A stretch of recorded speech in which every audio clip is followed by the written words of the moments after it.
you mentioned Hayley's got the window seat.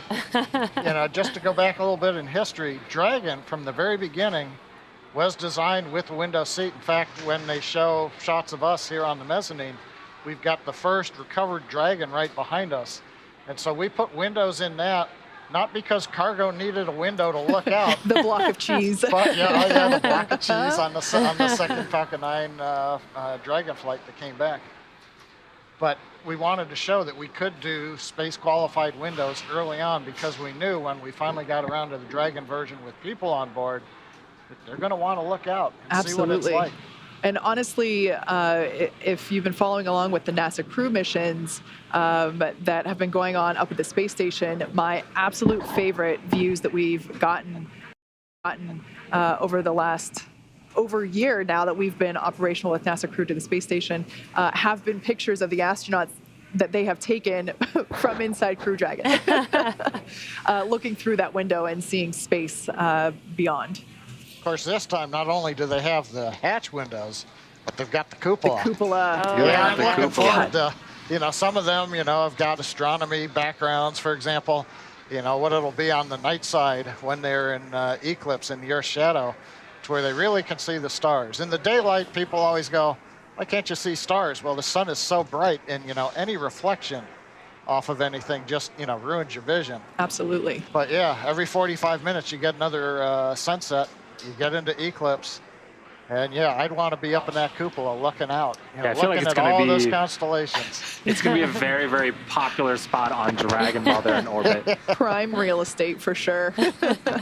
This is a really cool shot. So on the left-hand side of your screen is the Dragon capsule resilience. And so that top conical portion, that is the capsule, and that is where the crew on the right-hand side of your screen is currently sitting. The bottom half of the Dragon vehicle is the trunk. There is a sort of a dark side and a lighter side. The dark side are solar panels, which will draw energy from the sun to keep Dragon powered throughout their mission. But this is super cool because you see the exterior, and then inside is the crew having a jolly old time with the closeout technicians.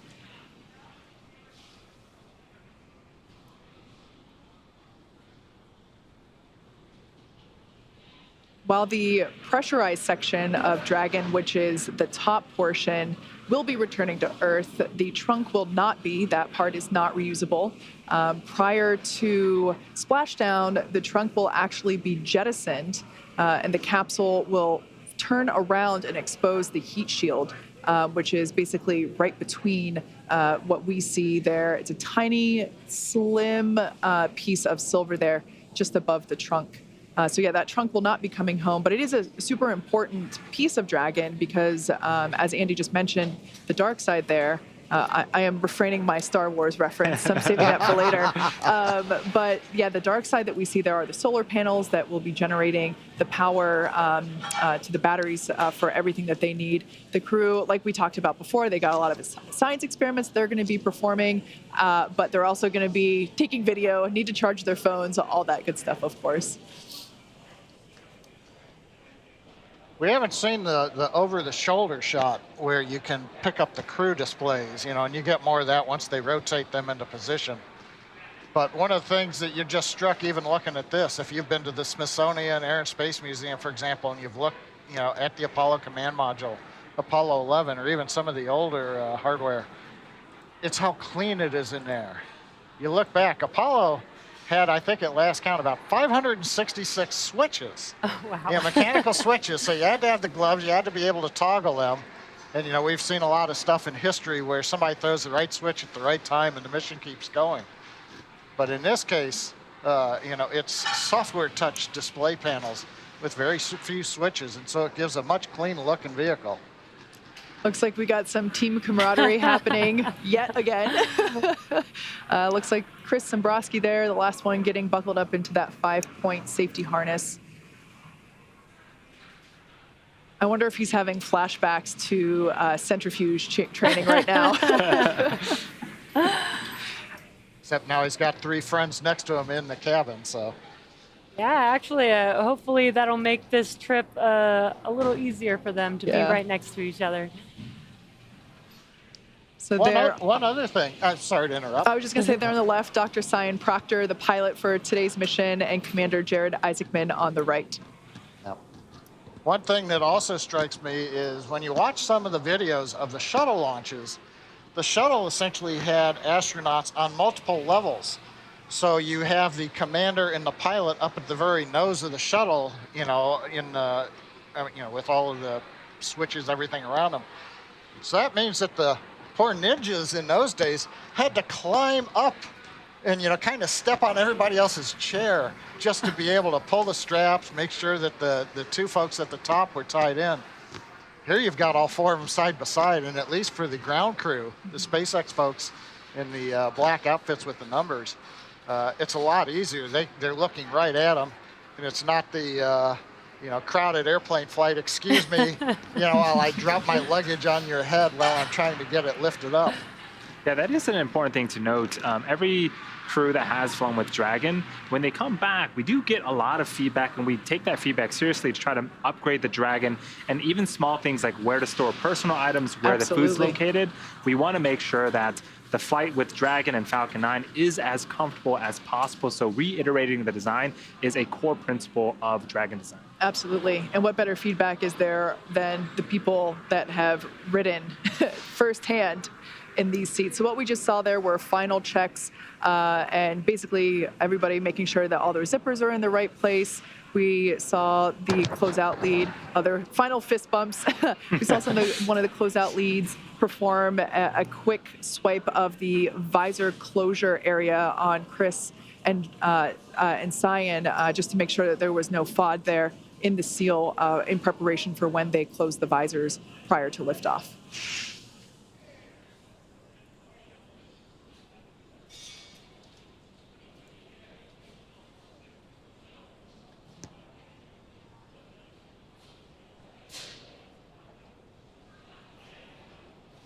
So we mentioned before that the crew has undergone immense amounts of training since they found out that this was happening back in March.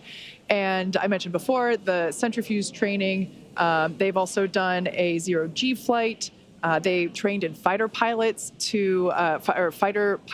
as fighter pilots in ex-military jets to simulate even more G-forces. And one thing that we did recently was a full dress rehearsal with the crew just on Sunday. So the crew got fully suited up and they entered Dragon just as we see them now.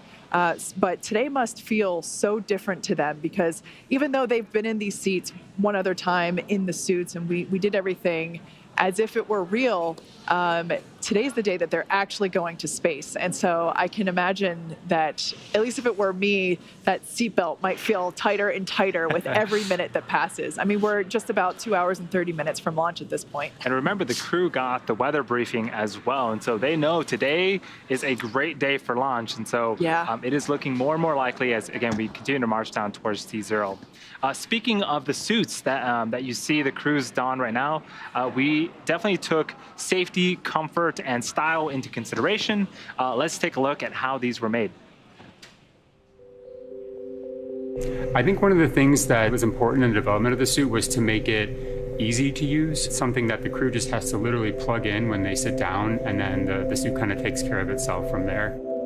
So the suit is really kind of one part of the bigger Dragon system. It's really part of the vehicle. So we think of it as kind of a suit seat system. So the seat that the crew is in and the suit are in a lot of ways working together. And so it made sense that we were designing Dragon in-house to also design the suit. Our spacesuits is completely designed in-house. It's built here in Hawthorne, California, in the same building as the rocket and the capsule. The spacesuit is custom-made for each crew member, and that is to optimize the fit for the crew member. We definitely wanted to innovate, and we wanted it to look inspiring, but first and foremost, we wanted it to be safe and reliable. The spacesuit's primary purpose is to protect the crew in the unlikely event that the cabin were to depressurize. But the suit does a number of additional things. It provides cooling and communication to the crew inside of the suit, provides them hearing protection, and the outer layer of the suit is flame resistant, so it provides flame protection as well. When the crew gets in the capsule, they get in their seats and they plug the suit into the umbilical that's attached to the seat. And the umbilical is providing everything that the suit needs. So it provides the avionics or electronics for communications. It's providing the air to cool the suit, and it also provides gas. Good morning, Dragon. I have you loud and clear. How me? I hear you loud and clear, Sarah.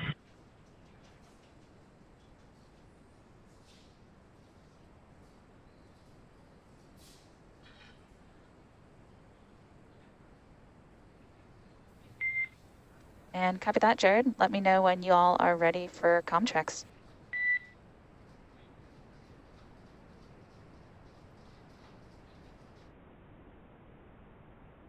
In SpaceX Dragon, we're ready for our comm checks. Copy that. Stand by for umbilical comm check.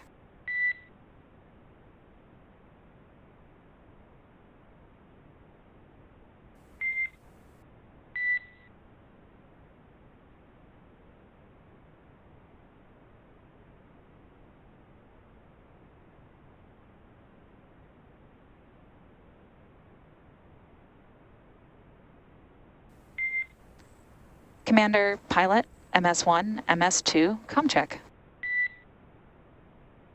And Brooke has you loud and clear. How me? Loud and clear as well. Leo has you loud and clear. How me? I have you loud and clear, Leo. Nova has you loud and clear. How me? Loud and clear, Nova. Hanks has you loud and clear. Sarah, how me? And Hanks, I have you loud and clear as well. Umbilical comm checks complete. Stand by for ground station comm checks.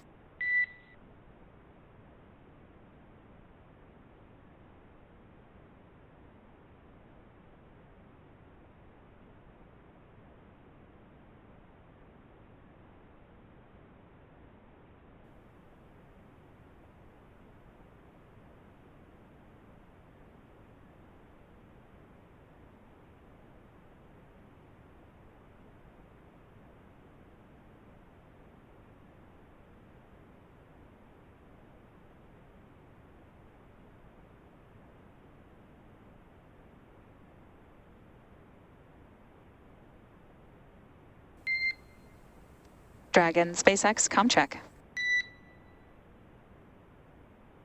And Dragon has you loud and clear. How me? Core loud and clear. Ground station comm check complete. Stand by for Tetris comm check.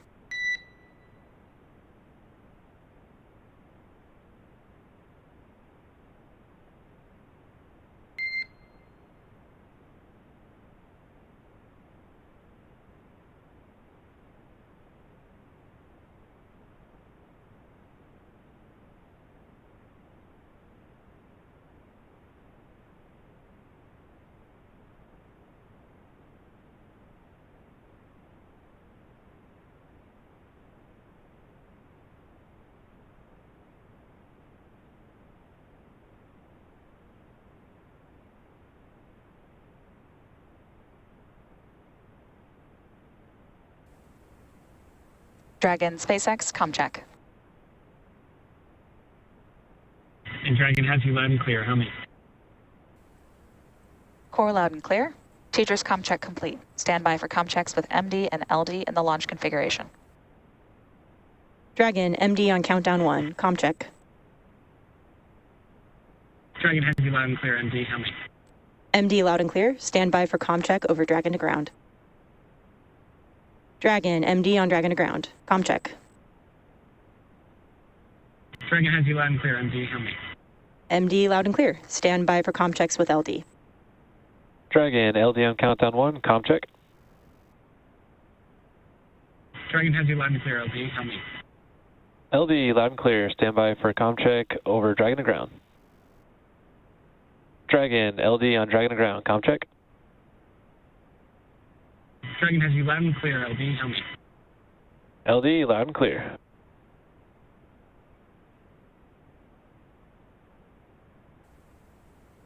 Dragon, SpaceX.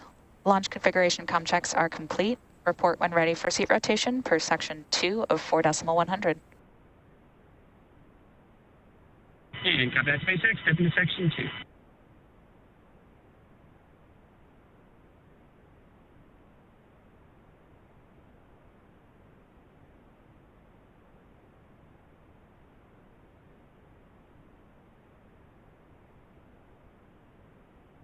SpaceX, Dragon, we're ready for seat rotation.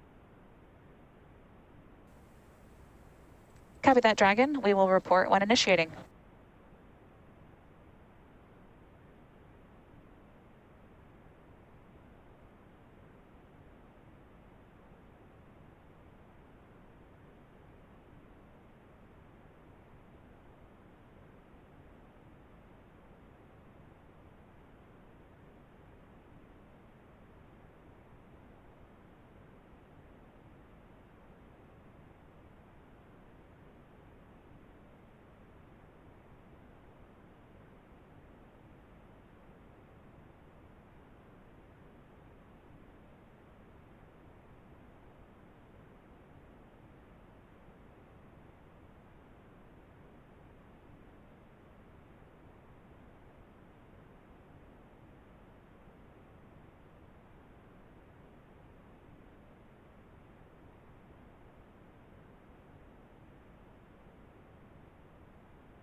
We're T-minus 2 hours, 23 minutes, and 12 seconds, counting down for what is planned to be an on-time launch. T0 tonight is 8 hours, 2 minutes, 56 seconds p.m. Eastern Daylight Saving Time, or just about 3 minutes after midnight Universal Time. Right now, we're looking at a view of the Inspiration 4 crew. They're all in the Dragon, capsule. SpaceX, initiating seat rotation. And we are moving into seat rotation now. Everybody is anchored in the seat with the belts. We've done final checks, make sure they are all buttoned up and ready to go. And what we're gonna do now is send command to the motor actuators under the seat. It'll rotate the 4 crew. Chris there on the left having a little fun there. They'll rotate them up into the launch position, which also gets them access to the launch displays that are overhead. I think right now they're also just waving out through the hatch at the ingress team that is now moved out of the way to make sure. And now the seats are rotating.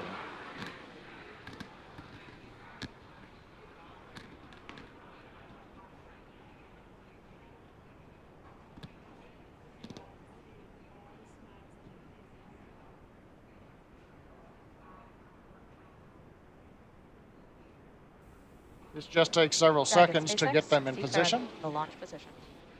And there you heard a call out from Core to the Dragon crew. SpaceX, we should say.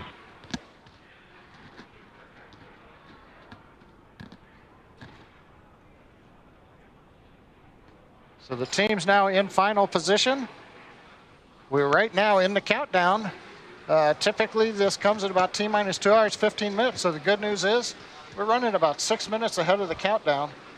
Next major activities up in the Dragon area will be just verifying everything is ready for closeout.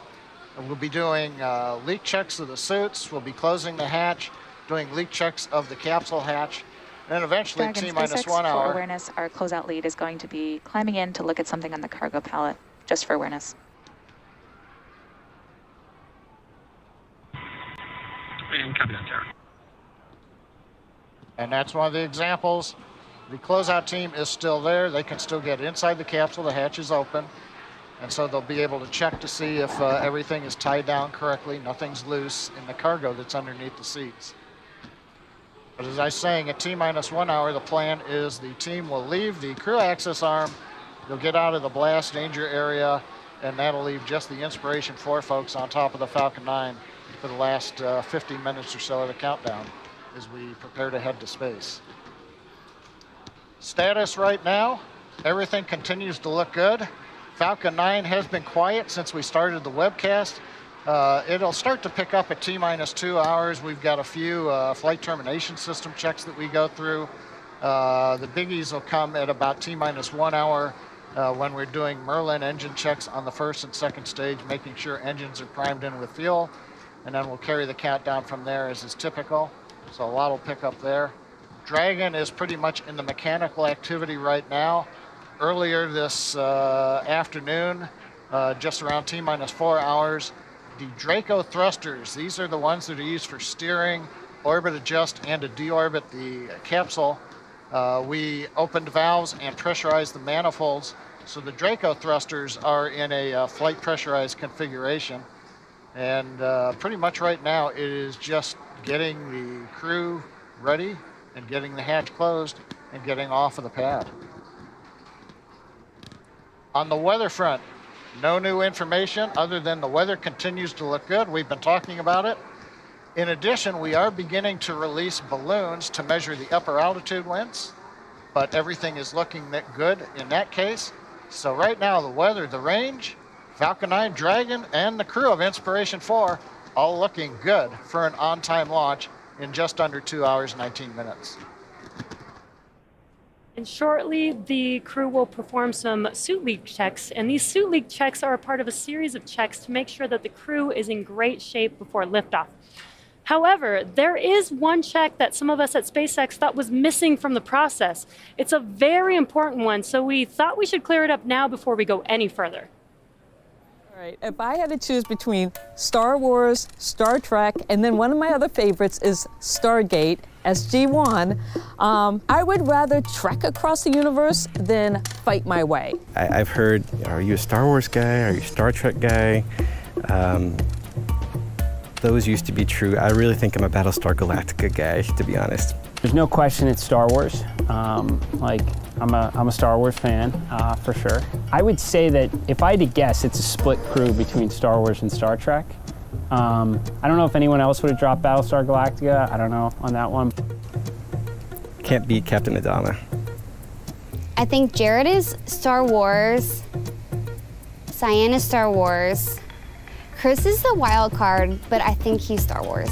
Oh, Jared is definitely Star Wars. I think Chris is probably Star Trek, but I'm not 100% sure. And I would think that Hayley, she's the youngest, so I think maybe Star Wars. I think Star Trek is too old for her. Dragon SpaceX, you are go for Section 3, suit leak check preparation. I kind of am. I'm a medical officer, so. I don't know if we're like completely unified around that. I mean, there is other, sci-fi, spacey stuff that comes before Star Trek. Okay. They don't know they're wrong. Like that just they'll learn that over time. Like. I just love that. And I gotta say, that kind of sounded a little Sith Lord-esque from Jared there. But I'm with Jared. I'm Team Star Wars all the way. Yeah, I think I'm staying clear from all the discussions. I'm a casual fan of both, but I know there's passionate fans on both sides. I like them both. Well, in my case, we're just listening. They're getting ready for suit leak checks. If you look in modern day, every day, I was reading the paper over the weekend, and I saw the new film museum here in Los Angeles. Part of that was described as the Death Star. On the other hand, on the next page in the paper, they're talking about a mansion up in the hills here above LA as the Starship Enterprise. So you kind of got an equal, but in my case, showing my age, I saw the first Star Trek episode on September 6th of 1966. So I'm Star Trek. Star Trek for John. Can I pick Mandalorian? Is that okay? That's technically Star Wars, I think. It's the Baby Yoda for me. Yes, there it is. That one wins over a lot of hearts. There's nothing wrong with that. So if you've just tuned in, the crew are in their seats. As you can see, they're buckled in. The seats have been rotated back to the launch position. They've undergone comm checks. And everybody, it's hard to see from this angle right here, but there's been a lot of camaraderie and a lot of big old smiles on their faces. Yeah, one thing I wanted to make note of, we saw the crew respond back to Sarah Gillis, the core, with their call signs. So Jared is Rook, Dr. Sian is Leo, Hayley is Nova, and Chris is Hank. So we might hear some names get interchanged, but they got those call signs when they were doing their jet fighter training, which is a really cool sentence to say. Who else gets to do jet fighter training? Right, that's very exciting. So only 553 humans have been to orbit, and most of those traveled as part of government or country-specific missions. As a result, the research conducted on those missions, particularly as it relates to humans in space, is often only accessible by the country or government that conducted the research. Now think about the possibilities if the data from all those missions could be made available to the broader science community for research. Inspiration 4 is a step in that direction. Once in orbit, the crew of Inspiration 4 will conduct research that has the potential to improve human health here on Earth and for all future space travelers. All biomedical data collected during the mission, things like heart rhythm and rate, blood oxygen saturation, and other things, will be accessible through an open data repository and available for research. To that end, SpaceX and the Inspiration 4 crew are partnering with TRISH, the Translational Research Institute for Space Health, to collect data and biological samples from the crew before, during, and after this historic spaceflight. Part of NASA's Human Research Program, TRISH is a virtual institute that finds and funds disruptive science and medical technology in order to reduce health and performance. Four good suits. Copy that, Dragon. We see the same. The closeout team will perform final closeout steps and then exit the capsule. Please report when ready to close the hatch. Sounds like suit leak checks have been completed. And TRISH is a virtual institute that finds and funds disruptive... Copy that, SpaceX. We're ready for side hatch closure when you are. Copy that, Dragon. Pausing for comms. Disruptive science and medical technology in order to reduce health and performance risks in space explorers. Yeah, as we're getting ready to close out the side hatch, let's check in with Kate to take a closer look at the experiments the Inspiration 4 crew will conduct during their 3 days in orbit.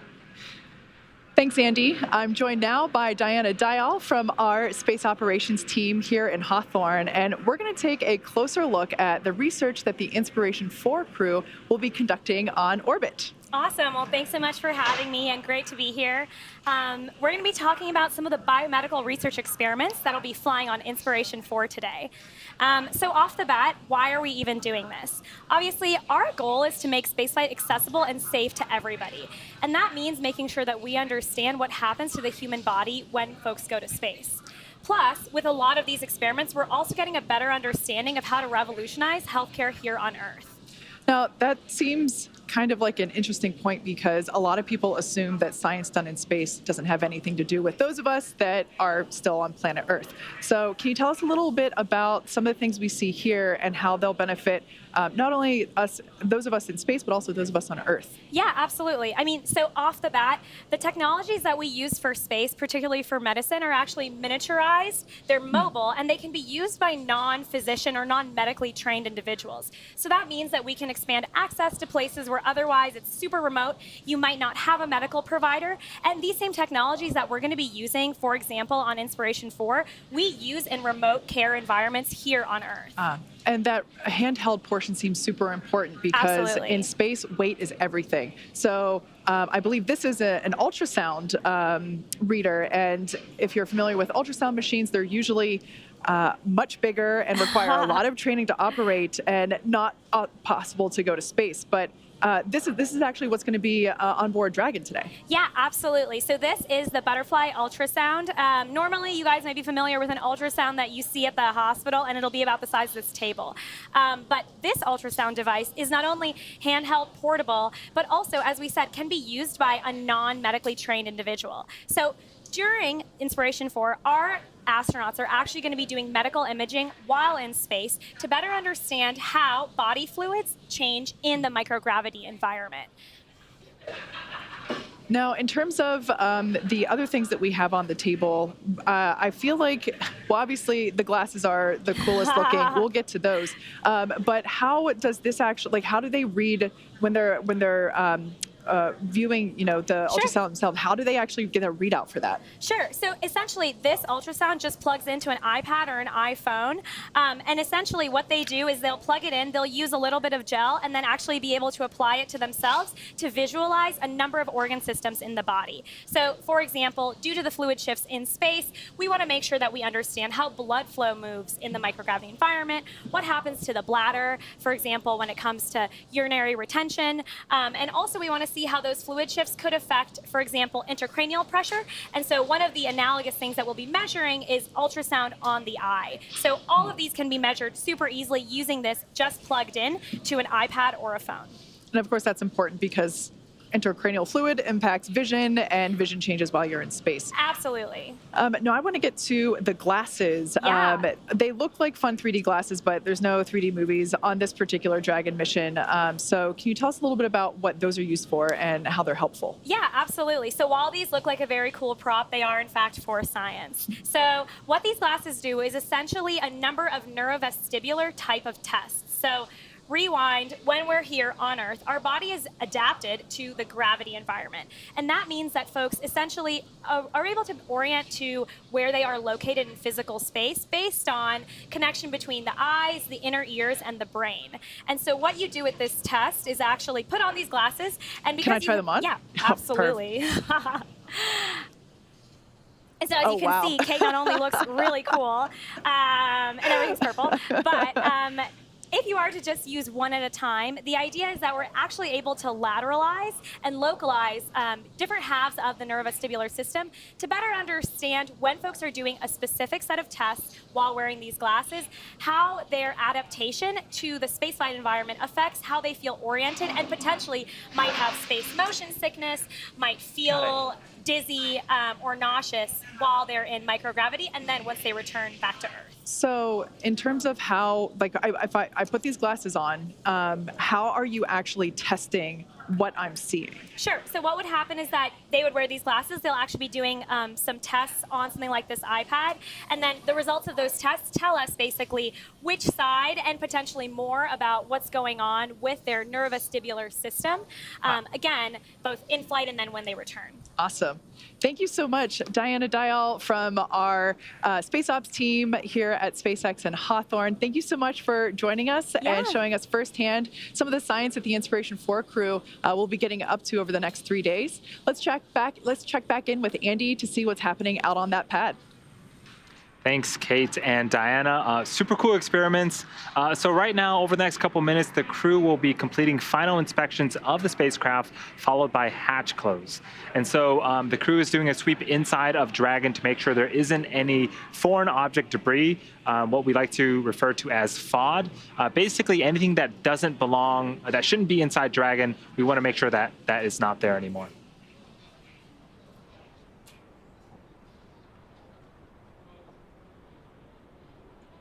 So right now is a view of the Dragon capsule and the crew access arm to the right-hand side. The Inspiration4 crew members are inside the top section of the Dragon capsule right now.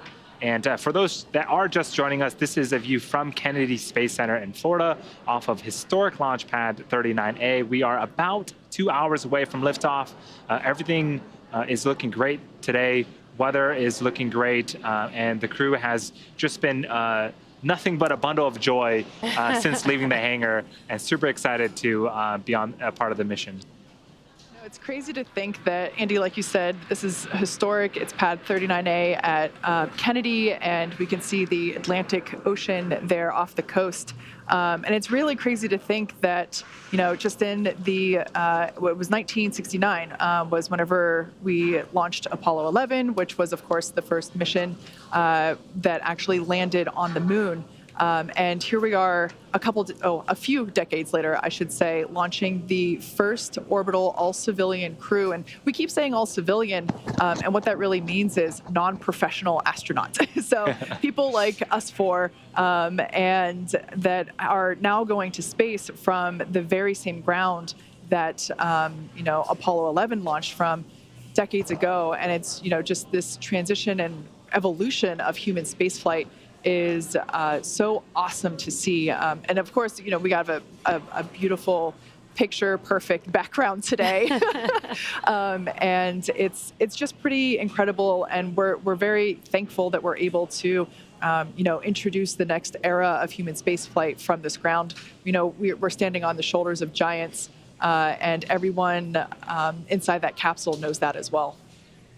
Yeah, we talked about the Apollo missions and the space shuttle missions. Since SpaceX took over the lease in 2014, we have also been making a little bit of history ourselves. In 2018, we debuted the Falcon Heavy rocket test flight. And for those that remember, that launched Starman. Yeah. And Starman is out there right now in his Tesla, exploring space. Listening to David Bowie. Last year, we also returned... Last year, we also returned crewed flight from American soil with the Demonstration 2 mission with Bob and Doug. And we also had our first operational crew mission last November as well. So yeah, and that's continuing to march forward. And that's actually the capsule that's flying today. Yes. That first operational crew mission, Crew 1, which launched in November 2020, that is the same capsule that the Inspiration 4 crew is flying in today. We like to refer to it as certified pre-owned. Yeah, and everything that Kate and Andy just mentioned, without all of that, we wouldn't be here today. And it's incredible to think that literally our 4 all-civilian crew members are sitting in the Dragon capsule right now, about to make the next step in human spaceflight. We've always talked about, even before we were flying crew, that we always wanted to turn rockets into airplanes. Like, how do we turn... how do we turn such a difficult, costly flight into a more affordable and more often flight? And this is one step closer to that major step today, and just so exciting that we're actually here. Absolutely. Yeah, reusability really is the thing that unlocks access to space. And personally, I am super excited for more people to be able to experience space, because there's something known as the overview effect. And that's essentially the effect that humans experience when they're able to look back upon planet Earth from a different perspective. And I honestly believe that, the more people that get to experience that, the better off planet Earth will be, as well as the human civilization. Yeah, Dragon today is going to be flying 4 people. It can hold up to 7, so hopefully in the near future we'll see 7 folks flying in Dragon. It is, again, the first private spacecraft to take humans to the space station, and will be the first private spacecraft to ever take an all-civilian crew to space and orbit. So we've got a really cool animation here of our Dragon vehicle. So as we mentioned before, the pressurized section, the section that we actually see the crew in, is there at the top. The nose cone will open up and reveal the cupola, the observation dome, and we'll can't wait to see all the exciting views that they're going to see from there. And then if you look at the bottom portion, which the lighter side is reflecting towards us, we'll call it the Jedi side, and then the dark side now. I told you, Team Star Wars all the way. The dark side, which is actually the solar panels, which are one of my favorite things. We build them in-house here at SpaceX, integrate them onto the trunk, and that trunk will not be making its journey home. Unfortunately, that is not one of the reusable components of Dragon. It will be jettisoned prior to the capsule's re-entry through the Earth's atmosphere. The capsule is what the crew will live in for the next 3 days. The volume of the Dragon is about 328 cubic feet. So once they're in space and in microgravity, they'll be able to utilize that entire space. And with the cupola, they'll actually get just a little bit more room. They get a little bit more volume inside of that capsule. Yeah, the Dragon capsule itself also is outfitted with some engines. We have 16 Draco engines built into Dragon. We also have 8 Super Draco engines built into 4 separate pods. The Super Draco engines are used as part of the launch escape system. We actually disarm that after we get into orbit. When we're in space, the Draco engines take over, and that will do a number of things, micro adjustments in orbit, as also raising the orbit altitude later on after they depart from the second stage of Falcon 9. Yeah, so you mentioned orbit there. Dragon is actually going to be orbiting higher than the International Space Station and higher than the Hubble telescope. It'll be orbiting at about 575 kilometers. And like we mentioned before, that observation dome is brand new to this mission. And from that height, views from the space station are amazing, but this crew is going even further. In fact, I think we have some footage of the cupola, and which is one of my favorite things now on Dragon. It's just a gorgeous piece of hardware. Like I said, it's brand new to this mission. Dragon, SpaceX, stand by for transition to pad hatch closed. Please ensure that all items are secure from now through launch. And copy that, SpaceX standing by. There on your screen, we can see the pad closeout team closing the side hatch, which is one of the last visual things that we'll see here in the crew access arm. The crew looks so excited. I think every little milestone, even if it's within 5 minutes, they get very excited. And I think they know what to expect. They've practiced this so many times. But this is the real thing right now. So this is the real hatch closure before they lift off.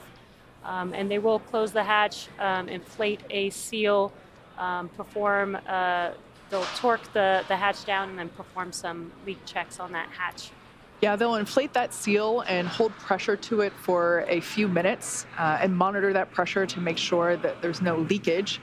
And once we get confirmation of that, they'll basically put on the door on the door. It's a small piece that will actually go on where that torquing area is, which you can sort of see it there behind the closeout lead number 9 there on the right-hand side. But yeah, this process can take a few minutes, so they must be super excited. They can still hear the voices of the closeout team, but they can't go to space just yet. We're just under T-minus 2 hours until that happens. Now, Kate, as you mentioned, T-minus 2 hours. In the timeline, they're right on the timeline. The plan was T-minus 2 hours to initiate the closing of the hatch. So the good news is on the Dragon side, everything's running just as planned. Falcon 9 side, again, folks checking in on station, but still fairly quiet on the launch vehicle for about another hour.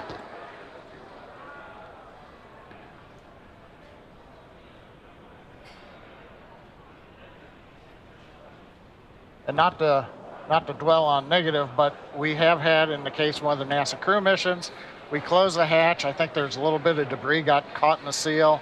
We caught that, we opened it up. So there's even time in the procedure to be able to reopen the hatch if we have to, clean things up a little bit, close it and retest it again. That's why we've got all the way until T-minus 1 hour before the SpaceX egress team there that you see finally has to get off of the pad. Yeah, that's right. I remember that was crew 1 that occurred on. Does look like that closeout tech is cleaning the hatch doorway there to make sure that there is no debris or FOD there.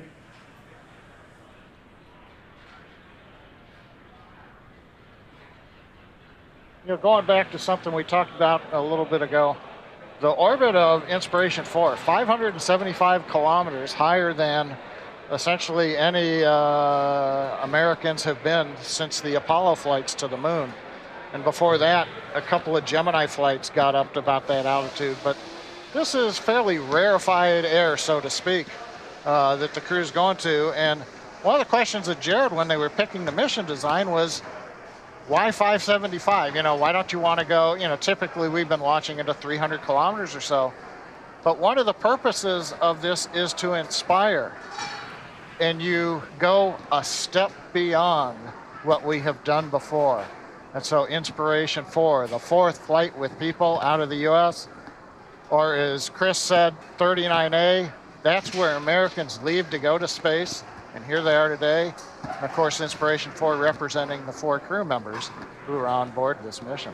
Yeah, you make a good point with the fact that Jared wanted to inspire, and he's doing that in another way as well. You know, if you're watching on YouTube, you might notice that there is a donation button for St. Jude Children's Hospital. We are fundraising money for research and cures for childhood cancer, pediatric cancer, which is very near and dear to this particular mission. The individual that's seated on the far right-hand side of your screen there, that's Hayley Arceneaux. She is 29, and she actually is a pediatric cancer survivor. She had bone cancer when she was about 10 years old, and had a surgery to remove it, and underwent very intense treatment.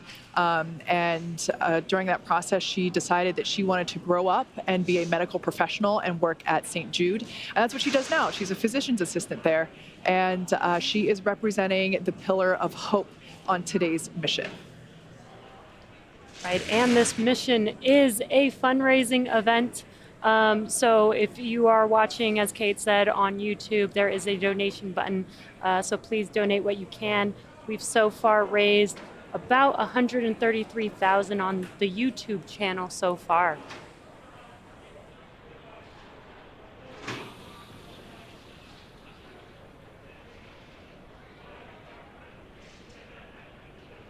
So if you've just recently joined us, on the right-hand side of your screen there is the Inspiration 4 crew. They are in their seats. The seats have been rotated back to launch position. They have undergone comms and leak checks. And the view on your right is the Dragon capsule. That's where they're seated inside of that conical section. And we are awaiting a liftoff here in 1 hour and 53 minutes. Right now, the crew there inside that crew access arm is pressurizing the side hatch and basically working through the process to close the side hatch, lock it up, and retract the crew access arm. Right now, we're just inside T-minus 1 hour, 53 minutes. Major activity coming up here as we are working the closing of the side hatch and then the leak check. Roughly about the same time, we ought to hear another series of communications checks. Earlier, we heard 3 comm checks from the crew down through the umbilical, which is the electrical line that connects the ground to the spacecraft. Then they also did a comm check over radio frequency to our ground stations there at Cape Canaveral. And then we also did a communications check through NASA's tracking and data relay satellites that are up in geosynchronous orbit, which we'll use during the mission. But one last group still to talk to is the SpaceX Falcon 9 launch team. So right now we've got hatch closed. You can see everybody peering at it, making sure the seams look good. And then we'll wait to start a clock and see that the hatch closure is good. And at the same time, listen to the crew eventually talk to Falcon 9 launch team. As we go past liftoff, you will hear call-outs. Falcon 9 avionics, guidance navigation and control engineer, propulsion engineer will be reading out status, and that'll be actually going from the firing room 4 up to the crew to let them know that things are looking good.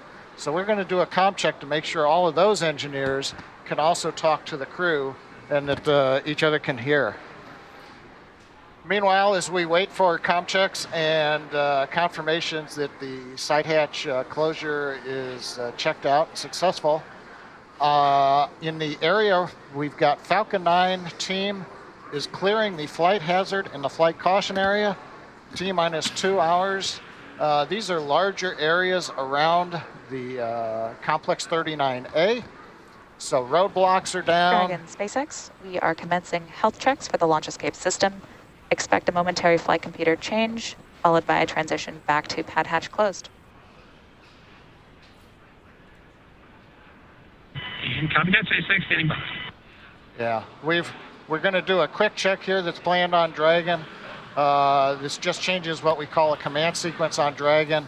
They're not actually opening the side hatch and then going back to close it. That just changes states in their displays. But as I mentioned, we are clearing hazard and caution areas. No indications of any issues right now. We'll wrap that up in another half an hour or so. Falcon 9's looking good right now. Dragon obviously looking good. And the weather continues to cooperate. What we all like to talk about, but you can't do anything about it. With that, Andy, how are things looking on your end? Yeah, our crew today, Jared, Sian, Hayley, and Chris have been training for this journey pretty much ever since the announcement that they had all been selected as crewmates for the Inspiration4 mission back in March. What's super cool is that they're going through the same Dragon training as our NASA astronauts. And to prepare the Inspiration4 crew for their mission, our teams at SpaceX have spent the last several months teaching the crew about orbital mechanics, how to live in space, and even running simulations of what a full mission could look like while seated inside of Dragon. The Inspiration4 crew has completed numerous simulations, including a 30-hour and 12-hour end-to-end simulation in our Dragon trainer. They trained not only at SpaceX, but they also did some centrifuge training. They flew fighter jets, and there's a photo from their fighter jet experience. Yeah, I love the name that Hayley got, the G Monster, because she pulled 8 Gs in the fighter jet, and she wanted it. Right. She's an absolute adventurer. I love it. Yeah, that looked super exciting. They also completed a 0G flight, which simulated microgravity for a very short period of time, but there's a photo of them flying high there. They all look like they're superheroes. Right. Love it. They also climbed Mount Rainier in Washington together, which was a tough hike, 10-hour hike up the mountainside. But it looks like from that photo, they're almost enjoying themselves. Yes. I believe it was a pretty strenuous hike up, and they also camped up there for several days at a ridge on Mount Rainier. And then they even signed a Falcon 9 booster, which is their booster that is currently on the pad. And you can see them standing in front of the booster with their signatures there. Tradition started by the Crew 2 members that they are following in their footsteps with this. It's pretty incredible to see them. This team has studied nearly 100 different training lessons covering all aspects of the mission. At the end of training each week, the crew recorded video diaries of their experiences. In their own words, here's the crew talking about their various training over the last 6 months. Jared Isaacman here, Commander Inspiration4, and we're like 4 months and a day away from our intended launch date. This week was really intense because we had a lot of the systems. We got to go into the sim. Going through some CRM training and looking at what the mission overview is going to look like. Talked a lot about teamwork and the SpaceX culture. Week 2 of training at SpaceX complete. This was a heavy week. I just completed another week at SpaceX, and it was intense. A lot of good building blocks. So you start in the beginning of the week with smaller things like losing comms to, okay, some circumstances are not so good, and then some get really bad where you have to plan an emergency deorbit, which we initiate ourselves in that. But man, challenging. I didn't realize how much upper body strength I need, so I need to hit the gym the next couple of months and build up some more muscles. Today was my favorite day of training because today was the medical training day. Learn some more about some of the medical experiments we're going to be working with and helping to advance what we know about humans in spaceflight. We've all contributed all sorts of fluids now to the greater scientific cause. But the best part is we all got in our spacesuits together. We got to wear spacesuits, strap into the simulator, and feel like we were actually going to space. Hello again, Chris here, and it's August 2nd, 2021. 44 days from our launch here in September. Everything keeps going to plan, and it's been an incredible week last week working with SpaceX teams down at Kennedy Space Center, and then back here in Hawthorne this week for some sims. This spacesuit that I got fitted for about 7 months ago, I actually get to see and try on and do a bunch of maneuvers in to make sure that it's comfortable and that I can move. And I am just so excited for this because, this is the spacesuit I'm going to wear leaving the planet. I'm just so honored and thankful and grateful to be a part of this historic mission and a part of the SpaceX team. Y'all are working so hard to get to Mars and beyond. We want to provide great data, and we're really excited to be part of this.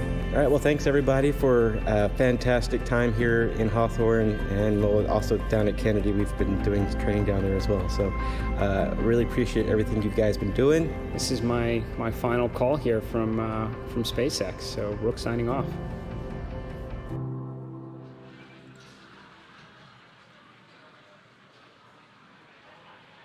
Please begin the comm check with the crew. Dragon, GNC on countdown 1, comm check. Dragon has you loud and clear, GNC. How many? GNC loud and clear. Stand by for comm check by propulsion. And what you're hearing right now, comm checks. Dragon, prop on countdown, comm check. Between Dragon and the Falcon 9 launch team in firing room 4. Prop, loud and clear. Godspeed. Have a good flight today. Stand by for comm check with the avionics engineer. Dragon, avionics on countdown 1, comm check. Dragon has you loud and clear, avionics. How many? Avionics loud and clear. Stand by for the comm check by the ground segment engineer. Say that again. Dragon, ground segment on countdown 1, comm check. Dragon has you loud and clear, ground segment. How many? Ground segment, loud and clear. Stand by for comm check by launch control. Dragon, launch control on countdown 1, comm check. Dragon has you loud and clear, launch control. How many? Launch control, loud and clear. Stand by for comm check by the chief engineer. Dragon, chief engineer on countdown 1, comm check. Dragon has you loud and clear, first. How many? Have you loud and clear. Have a great flight. This completes our comm check.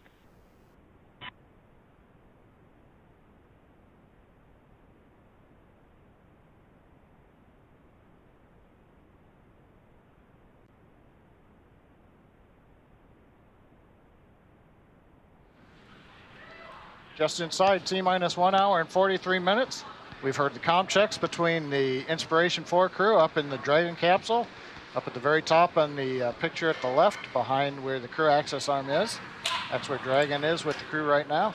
They're talking to the Falcon 9 launch team, located in firing room 4, just a few miles just west of the launch pad. Got a great view out the windows. Earlier we saw a picture of the crew signing their names on the booster that has flown to space a couple of times, and that's an example of reusability of the Falcon 9. And we've talked reusability several times in the webcast, and our boss Elon Musk, he's made it clear for years and years, the holy grail of space travel, what opens up space for humanity to become a spacefaring civilization, is reusability. Without it, spaceflight is just not affordable. And I think, as we mentioned earlier, if you threw the airplane away after every flight, no one would be flying anywhere. So each step in SpaceX's history has been focusing on incorporating reusability step by step into our designs. First with Falcon 1, people may not remember, we did want to try to get the Falcon 1 first stages back so that we could look at them, not fly them again. We rolled that into Falcon 9, into Dragon, and now as we're going forward, even Starship program where everything there is reusable. So that's the holy grail. We've been attacking it a piece at a time. We're almost there. In today's flight, we're reflying both Dragon and the Falcon 9 first stage. Yeah, the Inspiration 4 mission will launch today on SpaceX's proven and reliable Falcon 9 rocket, as John just mentioned. The booster that's flying today previously supported the GPS 3-4 mission for our Space Force customer in November 2020, as well as the GPS 3-5 launch in June of earlier this year. To date, SpaceX's Falcon 9 rocket has completed 138 total launches, with over half of those on reflown rockets. As for the Dragon spacecraft flying today, as I've mentioned before, it previously flew on the NASA Crew 1 mission in November of 2020. And overall, Dragon spacecrafts have completed 27 missions, including 25 visits to the International Space Station 10 of those visits on reflown Dragons. So reusability, we're... Dragon, SpaceX, we have a good side hatch leak check. And copy that, SpaceX. Good side hatch leak check. All right, that is great news. That was just confirmation that the leak check that they performed on the side hatch, everything is good. So that side hatch will remain closed until those 4 individuals splash down back on Earth in 3 days after orbiting for that duration. Yeah, it is important, again, that we do perform that leak check because we want to make sure that in the vacuum of space, the habitat inside of the capsule can withstand that pressure and make sure that again, the environment that the astronauts are in are hospitable. So that is, again, great news that we are continuing to march towards T0 on time. Everything seems to be going great so far. Kate, I do want to talk more about reusability. It is astounding that over half of our rockets are flown on reflown missions. I think one of the things is to refly rockets, you got to land them. And that, honestly, is my personal favorite. Seeing the booster come back, landing on land, landing on the drone ship, it is quite a feat. And for those that have seen the webcast, you can see the rocket on screen right now. It doesn't quite do it justice. These are massive, massive vehicles. Yeah, they really are. That's a great point. And something that I think kind of plays with our perception of the scale of things, especially is when we see the rockets landing on the drone ships out in the ocean, because the ocean is big, right? And this drone ship looks small, but realistically, the drone ship is the size of a football field.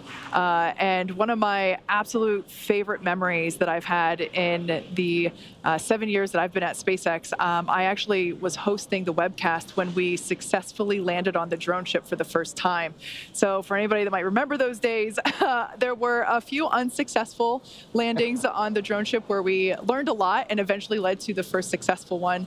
And that moment is seared in my memory, and the crowd just went absolutely wild. I mean, we've had a few events where the crowd has gone absolutely wild in this building for the historic moments that we made, but that one in particular with the drone ship landing for the first time is one of my top 3 favorite memories. Yeah, that is pretty incredible, and it's what's gotten us here today. With the Falcon and Dragon system, we've proven you can build a reliable, reusable launch system for a fraction of historical cost. Our next step is to scale that up, basically build the same kind of system, but capable of taking a lot more people to the moon, Mars, and beyond. And that is what we're doing at our Starbase location in Texas with Starship.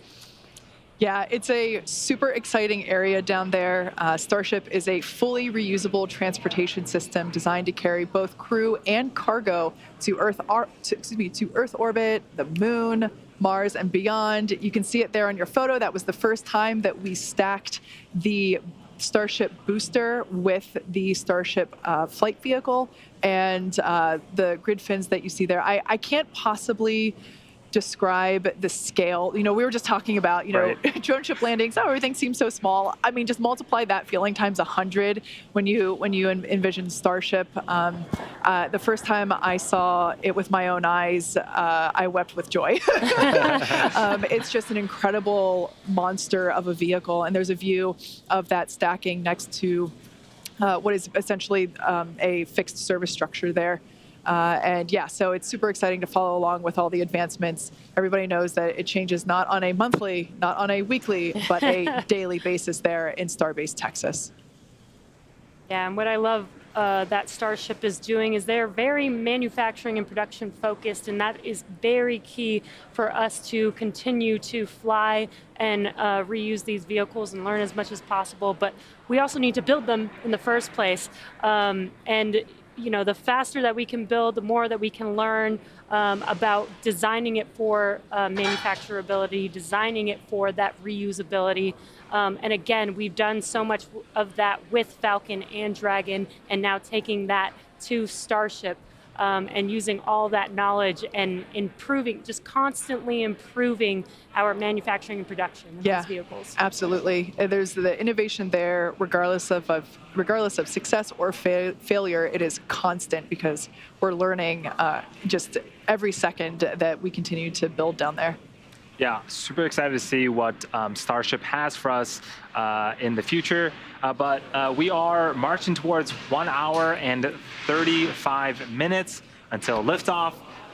Let's talk a little bit more about the mission today. So the crew is not going to the International Space Station. They will be lifting off from pad 39A, spending about 3 days in orbit at a flight apogee of 575 kilometers. Here is an animation of where the crew will be at altitude-wise. They're going to be higher than the International Space Station, higher than the Hubble telescope, honestly higher than any humans other than those that went to the moon. Yeah, and you see that it's a little bit further out than the International Space Station. It will take a couple burns, about 45 minutes apart, for us to raise to that cruising orbit. And just something unique to that, if you followed along with our crew missions, there are multiple transfer burns that get us to the International Space Station. It's extremely precise maneuvering that needs to happen in order to dock with the International Space Station. As a reminder, these vehicles are going at 17,500 miles per hour. We don't need to do that for this mission. So we just need a couple burns to get us to that very far out orbit of 575 kilometers. One thing we ought to alert folks is they watch the ascent and we see the second stage. We typically put up the velocity and the altitude of each of the vehicles. The Falcon 9 will put Dragon into the low Earth orbit about 190 kilometers by 575. So they don't go into the final orbit right away. Jesse, as you just said, we're going to very quickly after we get into orbit, I think before they take suits off or anything, we'll do burns of the Draco engines, the smaller ones, to lift that orbit a couple of steps to 575. So if you're watching in the webcast and you go, wow, the Dragon just separated, why isn't it showing 575 kilometers? That's because we've got 2 more burns that we still got to go through. Incredible shot there of pad 39A at Kennedy Space Center. And like Andy mentioned before, this is going to 575 kilometers. This is the furthest that humans will have traveled away from planet Earth since the end of the Apollo program in 1972. So we are continuing to march toward T0, and it's safe to say that the energy is growing. It's becoming more and more real. I mean, with a blue sky like that, how can it not be real that, we're going to space today, hopefully. So proceeding towards the 1.5 hour mark here away from liftoff. Yeah. As Kate mentioned, 1.5 hours, a little bit more to go. In that view you see on your screens, the sun slowly beginning to set over Florida. Blue skies, wispy clouds. The weather continues to look good.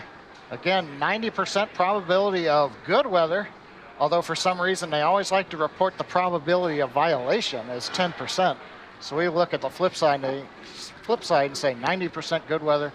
We will continue to watch as we get close in the next 90 minutes to T0 and the sun sets.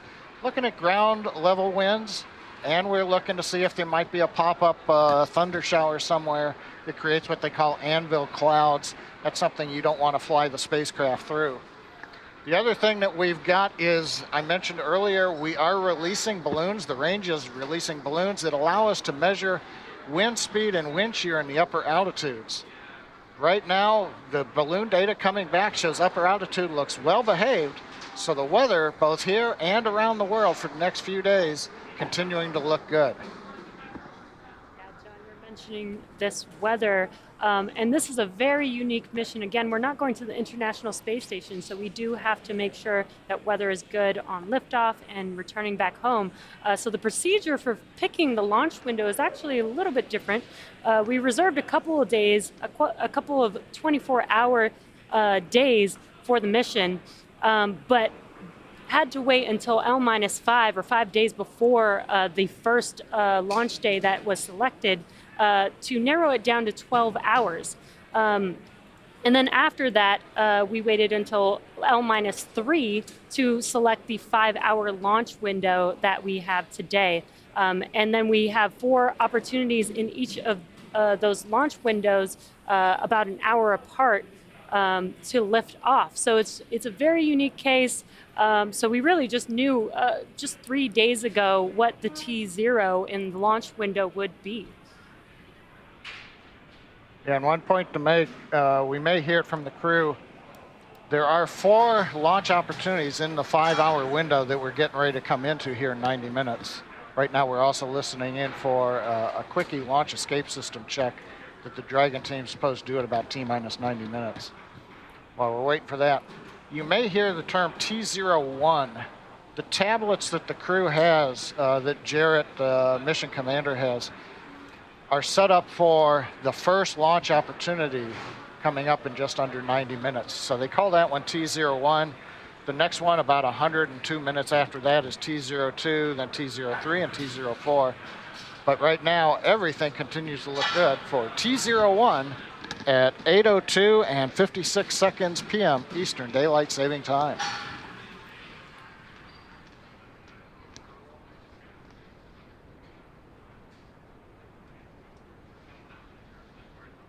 Now is the crew on the left-hand side. On the foreground is Jared Isaacman. He is the mission commander, and we saw him interacting with the touchscreen monitors that are in front of them. Those will provide the crew with telemetry data, engine data, really anything they need for the mission.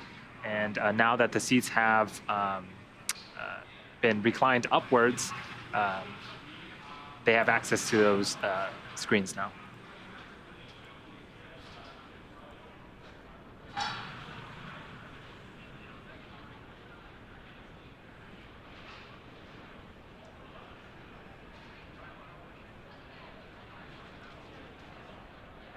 As John mentioned before, we have a 5-hour launch window tonight with 4 opportunities in that 5-hour window. And the reason we actually have a window for a crew mission this time is, like Jesse said earlier, we're not going to the space station. So with space stations, it's an instantaneous launch window, really a moment, a fraction of a second, because of the final destination being the space station and having to chase it, catch up to it. Since we're not doing that today, the crew is actually going to an altitude above the space station. They'll be cruising around 575 kilometers above Earth. Because we're not chasing the station specifically, we have a little bit more flexibility to today's launch opportunities.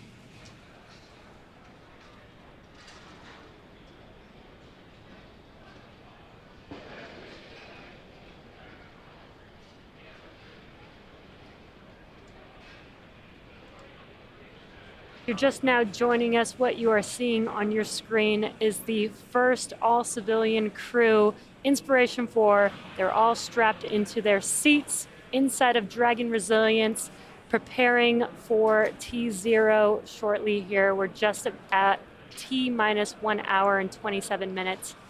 And they're completing some final procedures here. They've already done comms checks, suit leak checks,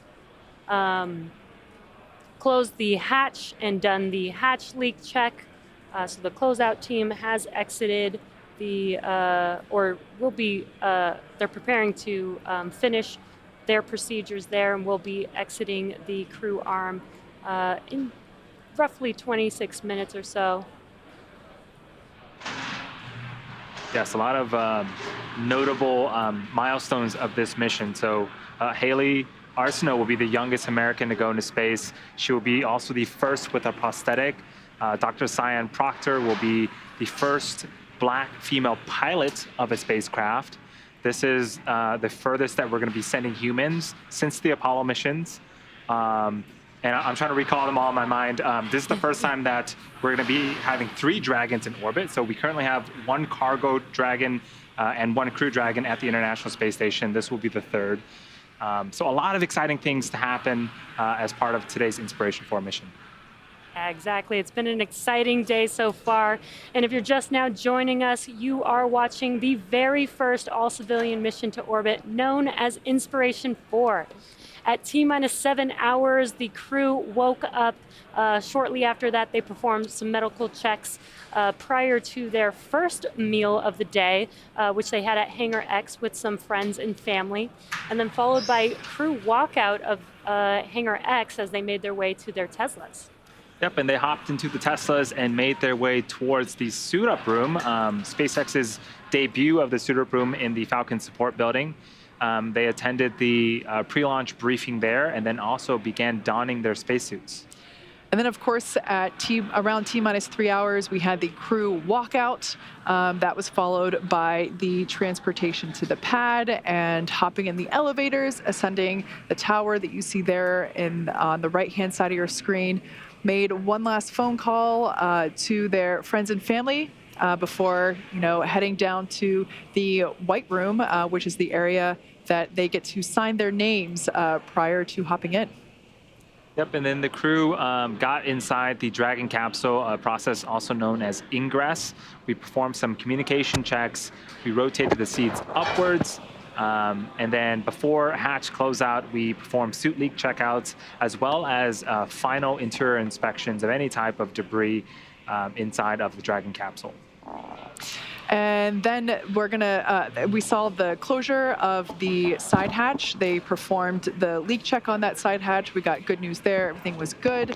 And at this point, we are awaiting the LES checks, which once those are complete, we'll get the okay for the closeout crew to leave the White Room. Then we get inside T-minus 1 hour. Things get, that's where it finally starts to pick up.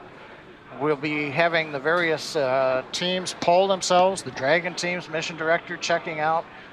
Chief engineer is going to be doing polls. The launch director does poll. The closeout team gets clear of the blast danger area at T-minus 50 minutes. And then the biggies, the dynamic event, so to speak, 45 minutes, we do the prop load go for prop and for launch. We'll then retract the crew access arm. So the arm that you see on the right-hand side that's up against Dragon right now, even with the hatch closed, that'll retract away. It takes a couple of minutes. Once that's out of the way, the crew's going to arm the launch escape system. Getting exciting already. Propellant load will begin at T-minus 35 minutes, as is traditional for Falcon 9, and then we will count down for an on-time launch at 8:02:56 p.m. Eastern Daylight Savings Time. Now, one thing, we're going to a 575-kilometer altitude orbit today. Dragon will take itself up there after the Falcon 9 drops it off. And I was looking on my maps, and from here to the Golden Gate Bridge, Hawthorne, California, where we're seeing the Golden Gate Bridge, is 573 kilometers. So if you drove from here to the Golden Gate Bridge, take us about the same amount of time as when crew woke up at T-minus 8 hours or so. You could get there and do the same distance. The only difference is, well, I may be doing the speed limit all the way to the Golden Gate Bridge. You'll never get to space trying to drive your car vertically upwards. It takes a lot more energy over a short period of time. And that's one thing that makes, as we like to say, launch is hard or space is hard. You've got to essentially take, as Kate mentioned earlier, that 1 million pounds of propellant and find a way to burn it in 10 minutes so you can get your velocity up to 17,500 miles an hour, about 7.5 kilometers per second, and that'll finally get Falcon 9 second stage and the Dragon into orbit. Now, there's one thing I do want to mention. Dragon goes into orbit, but the second stage is going just as fast. It's just Dragon will pop off. So both will be in orbit, and then later on, the second stage comes back down to Earth, burns up. We don't try to land it. That'll be on the Starship program. Yeah, we are about an hour and 20 minutes away from liftoff and eventual stage separation of the Dragon. But in addition to the science and supplies going up onto the Inspiration-4 mission, the crew has also taken along some personal items for their 3-day trip around the planet. We caught up with the crew during training to get a little more insight on what each of them are planning to take into space. Most special item I'm bringing up to space is this custom jewelry I had made for my wife and 2 daughters. It's a dragon pendant, if you will, and so it'll be going in my satchel on suit-up day, and I'm gonna fly it in space for them. I think we all now have like a really close connection with dragons, and this seemed really appropriate. Something hopefully my family will want to pass along for generations to come. What I have here today are a couple of things that my mother-in-law has asked me to take up into space for her, and some of the connections to these items are just kind of special. So what I have here are 2 pins. They're both orders of the Eastern Star. I mean, if you can take a look at that and see those, but that's that one, and then there's a smaller one here, and this guy here. But these belonged not to her, but to her great-grandmother.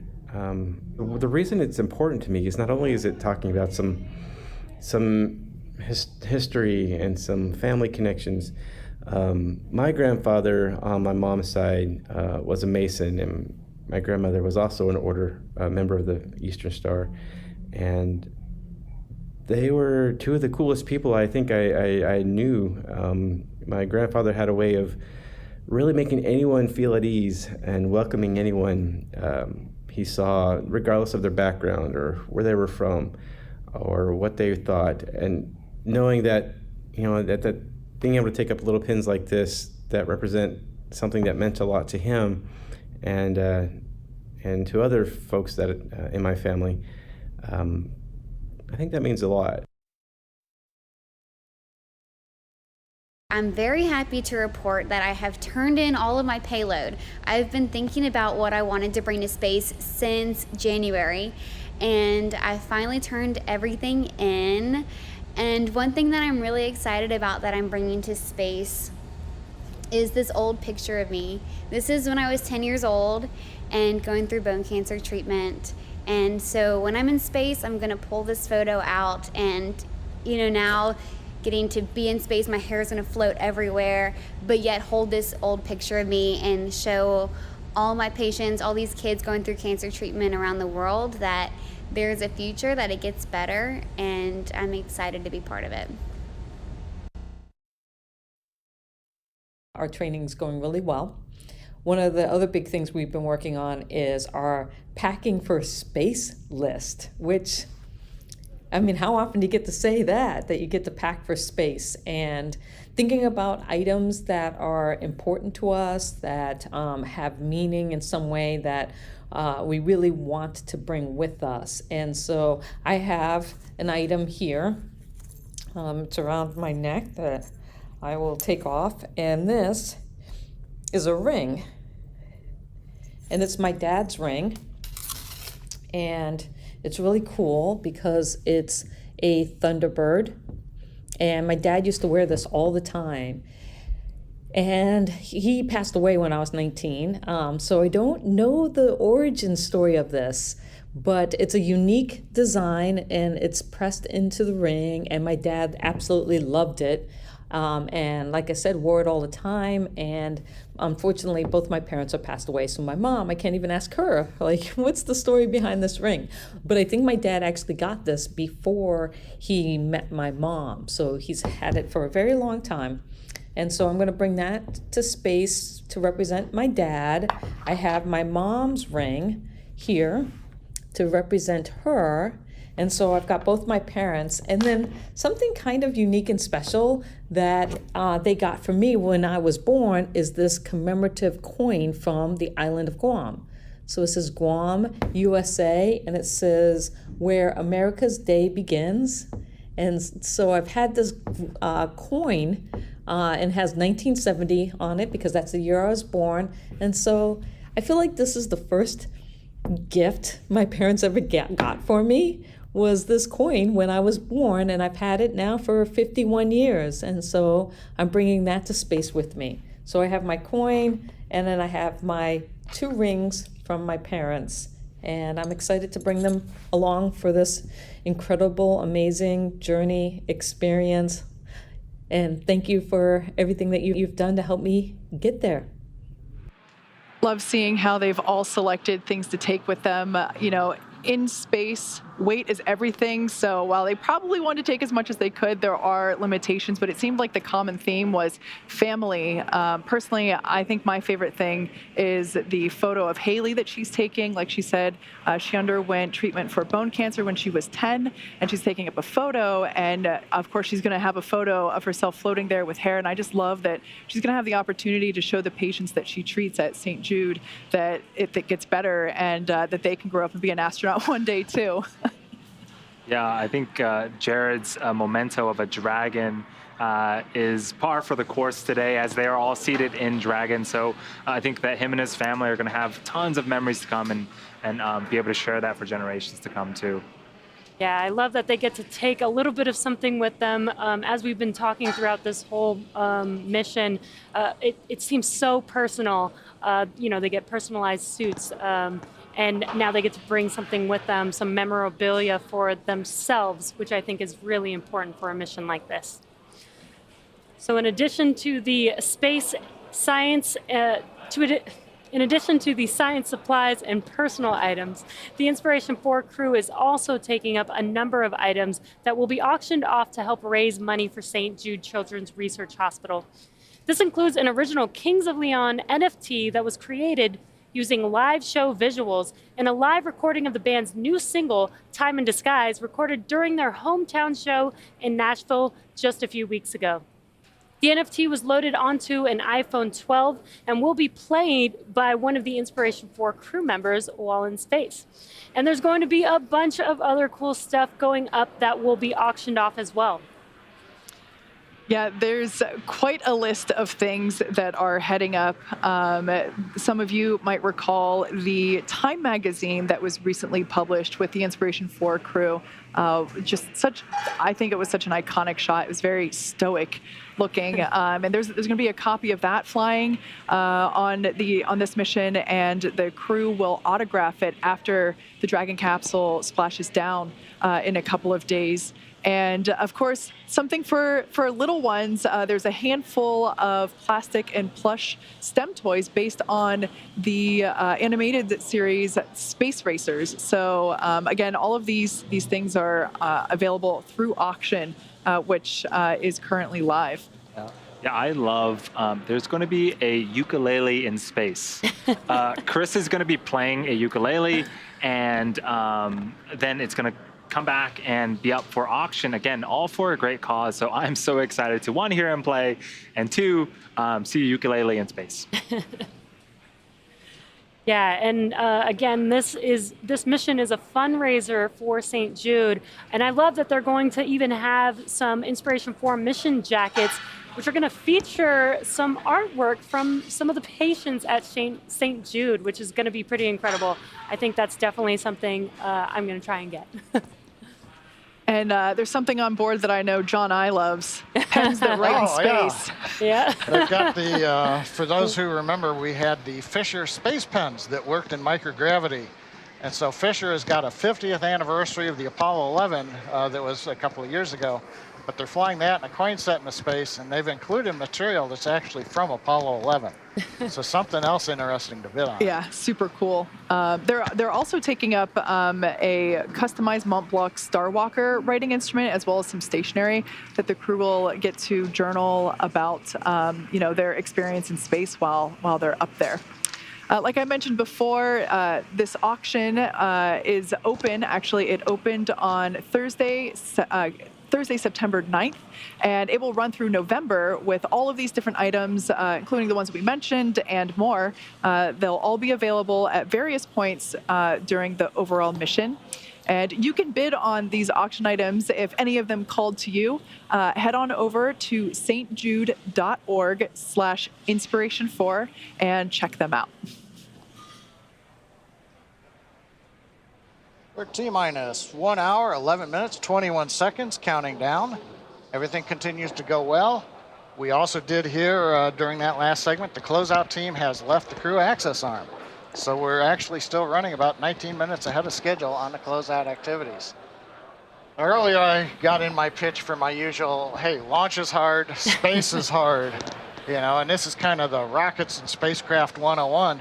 One of the things I thought about, you know, why is it hard? You know, why can't you just aim your car and go up, you know, 575 kilometers? And we talked a little bit about, hey, you've got to get 1 million pounds of propellant. You've got to figure out how to burn it in 10 minutes. You've got to steer the rocket, so you've got to be able to have engines that move, can, you know, withstand wind gusts, get the rockets on the right trajectory. Then we're talking about like the space pen that works in microgravity. If you think about it, when our first stage is getting ready to come back to Earth, there's no gravity. So that means none of the propellant is down at the bottom of the inlets to the engines. So that's one of the things you have to work in space, both here and on Dragon. How do you get propellant into the inlet of the pumps and the valves so that instead you're not pushing gas through there? And that's a bad thing that happens when you want liquid and you only get gas going through your rocket. So that's just one of the things that we've got to do. And of course, we've got to fight the force of gravity. 9.8 meters per second squared we've got to overcome. And so I don't know about you, but when I took physics class, you know, as always, you're sitting on a sled on a frozen pond. It's frictionless. And then how fast you throw the bricks overboard that are on your sled to essentially make the sled move. And how fast can you go depends on how fast you throw the bricks out. And that leads you to the famous rocket equation. Look that one up, you can see that, but essentially it all comes down to how efficient is the engine and how efficient is the structure. And in the case of the Falcon 9, we tried to be as mass efficient as we could so that we carry mostly propellant with just a thin skin of tank around it to hold it. So the more propellant you've got and the less tank and the less weight of the engines, the more efficient you're going to be, and that way you can carry more into space. And that eventually is where we're going, put humanity out into space. Yeah, and so we talked a little bit about the time of launch, and today is a little bit different because we have up to 4 opportunities to launch our inspiration for crew members. But if we're doing things like trying to rendezvous with the International Space Station, we have to target a very, very specific window. And so depending on the profile of the launch, how high we're sending it, which type of orbit we're sending it, liftoff time does play a factor into that. Yeah, one of the important things we talked about earlier is we don't have a 1 second window today. We've got a 5.2 hour window.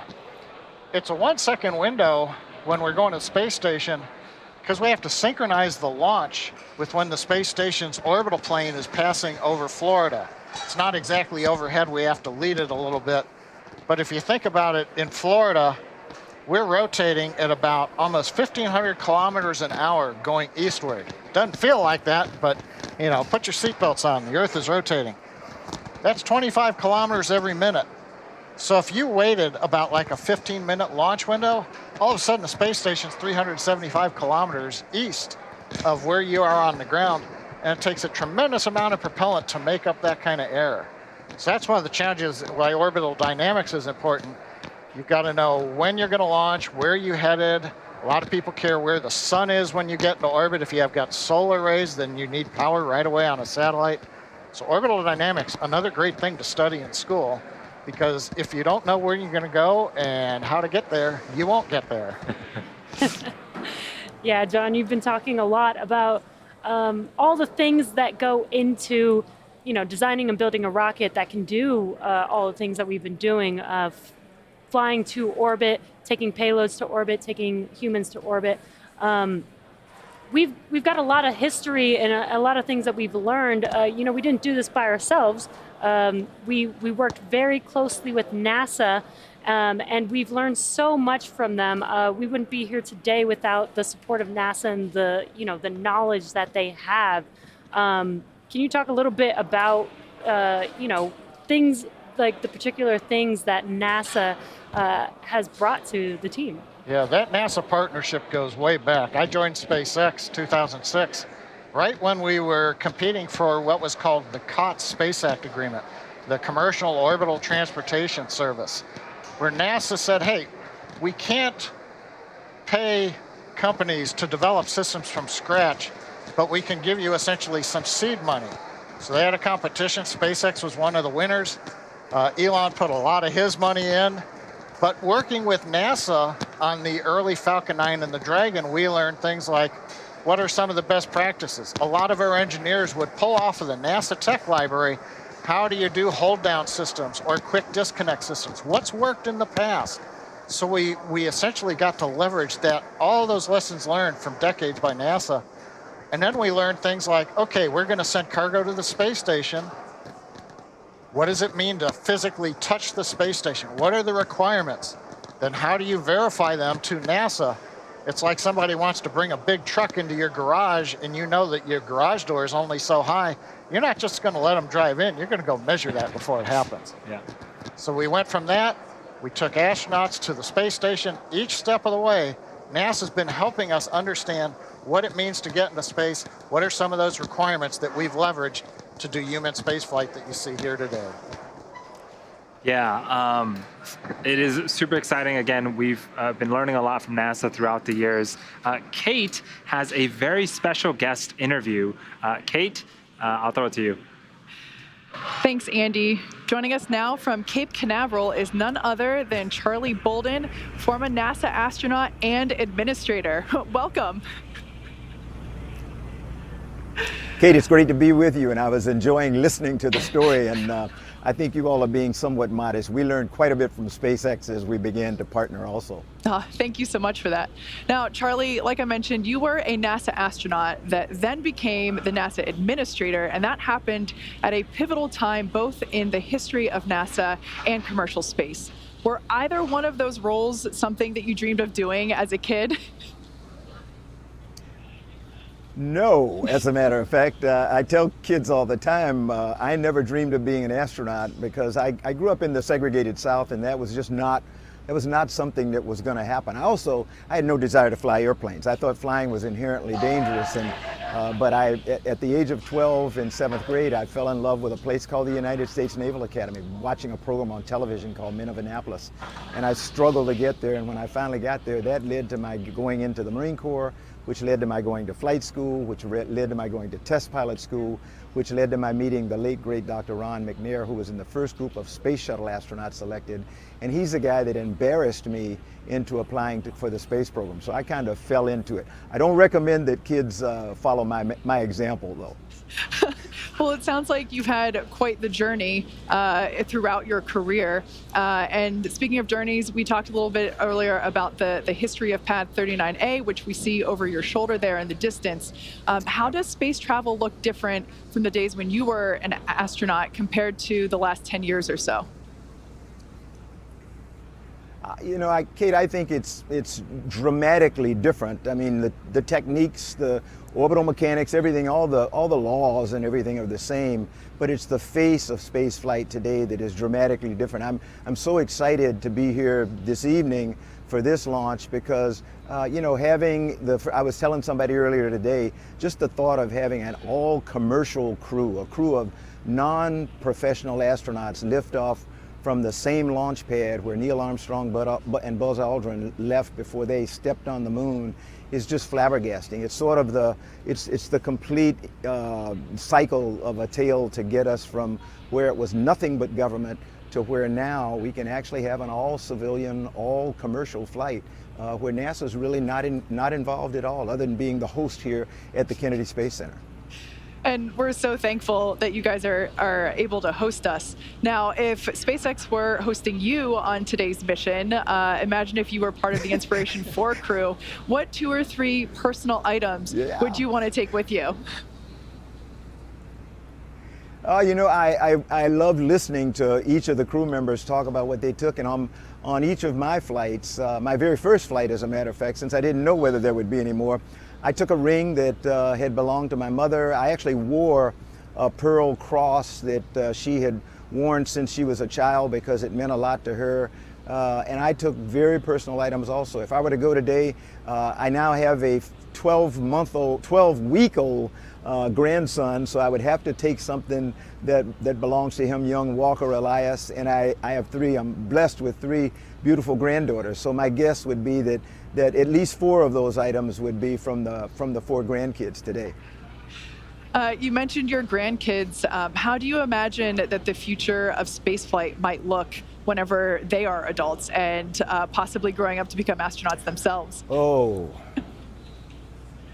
You know, Kate, I am firmly convinced that by the time Walker, who's the baby now, the 12-week-old, by the time he gets ready to go to space, we're going to be talking about, I mean, going to the moon will be, routine is not a word I like to use, so let's not do that, but it will be a place where we go with some frequency, and we'll be venturing off to Mars also. So I think there's a very good chance that probably Walker and maybe my baby granddaughter Talia will have an opportunity to be among the first people to actually set foot on Mars. So I'm very hopeful that they will end up doing that. And if they decide that they don't want to go to space, they don't want to fly, we're big proponents of, you know, Sian is actually really pushing the arts.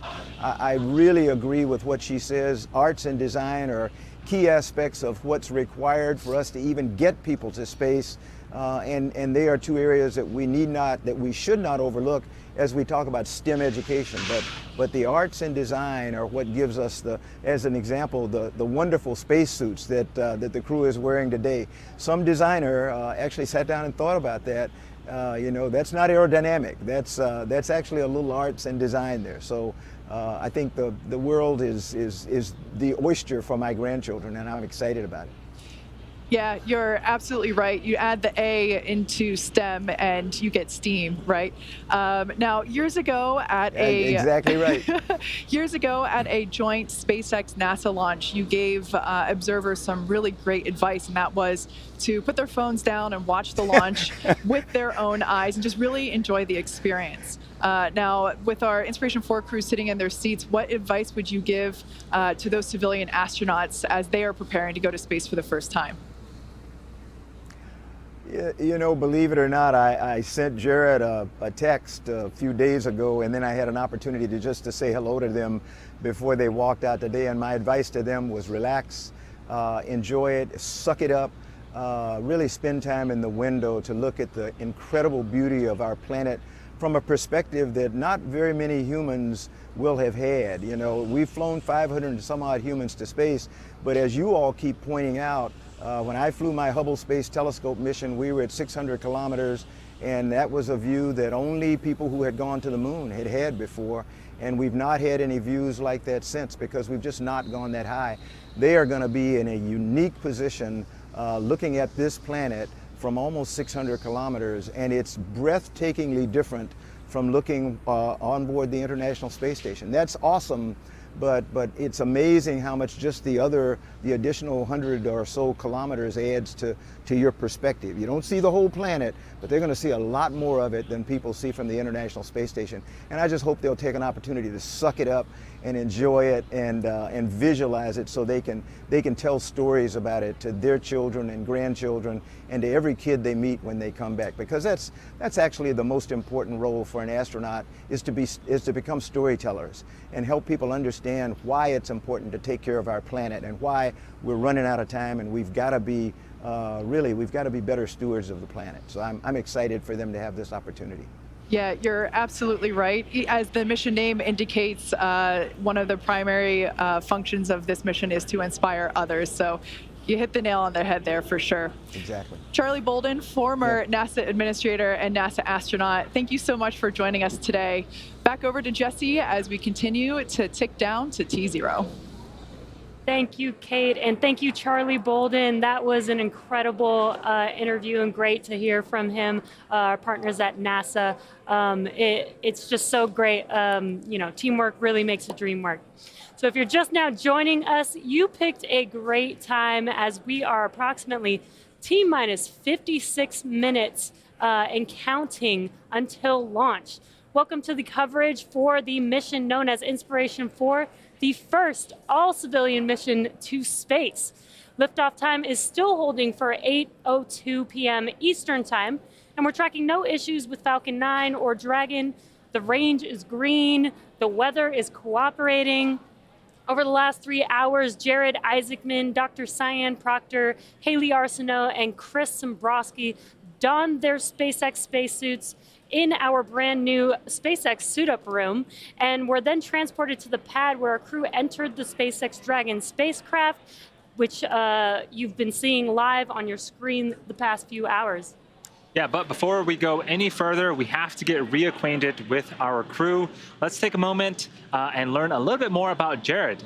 He is a 38-year-old Inspiration4 commander. He is the founder and chief executive officer of Shift4 Payments, a father and husband, and has set multiple world records as a pilot. When he was younger, Jared flew in over 100 air shows and dedicated every performance flight to great causes, and today is no different. This mission is named Inspiration4 in recognition of the 4-person crew's mission to inspire support for St. Jude Children's Research Hospital. Jared has donated $100 million himself and is hoping to raise another $100 million to support the nonprofit organization. This $200 million goal for St. Jude Children's Research Hospital would not be possible without Jared's dedication to a greater cause. Here's more about the New Jersey native and self-described aviation and aerospace fan. I grew up in New Jersey, and when I was a kid, I wanted to grow up and be a doctor. My older brother's a doctor. I watched like the show ER as a kid, and I thought that's pretty cool. I think, saving lives is a pretty important thing. But, life took me in a different direction. My interest in like aviation and aerospace goes back like since I was a kid. I mean, the first like computer I built, I was playing like Falcon 2.0 and then, upgraded to play Falcon 3.0. I went to like Aviation Challenge, which is part of Space Camp as a kid. I was a, observer of SpaceX from like, the outside looking in like a lot of people. And then, my opportunity to kind of see what the inside was like began in October of 2020 when the idea of Inspiration4 started to come about. A big part of what we're trying to achieve with Inspiration4 is to send, an inspiring message really to the world about what is certainly possible up there in space, but also what we can accomplish here on Earth as well, which is why, this massive fundraising effort for St. Jude Children's Research Hospital is such a big part of our mission. To me, having some balance where you're trying to tackle a problem of today so you can earn the right to keep making progress tomorrow is just a philosophy I've tried to live by for some time. The advice I would give my younger self, you can aim high, you can dream big, and even things that people would say is next to impossible, you can accomplish it. I totally believe like we all have, that fundamental obligation to leave the world a better place than we found it. I'm Jared Isaacman, and I'm the commander of Inspiration4. For this first all-civilian mission to orbit, Jared wanted his crewmates to represent the best of humanity, pillars he's identified as leadership, hope, generosity, and prosperity. As commander of the mission, Jared holds the seat of leadership. For the seat of hope, Jared went to St. Jude and was introduced to Hayley Arceneaux. Hayley is from Memphis, Tennessee, and serves as the medical officer of the Inspiration4 mission, overseeing medical care and experiments. When she was 10, she was diagnosed with bone cancer. St. Jude Children's Research Hospital helps her with groundbreaking treatment, including chemotherapy and limb-sparing surgery that resulted in replacing her femur bone with a prosthetic. Now she is currently a physician's assistant at St. Jude Children's Research Hospital, the same place that saved her life so many years ago.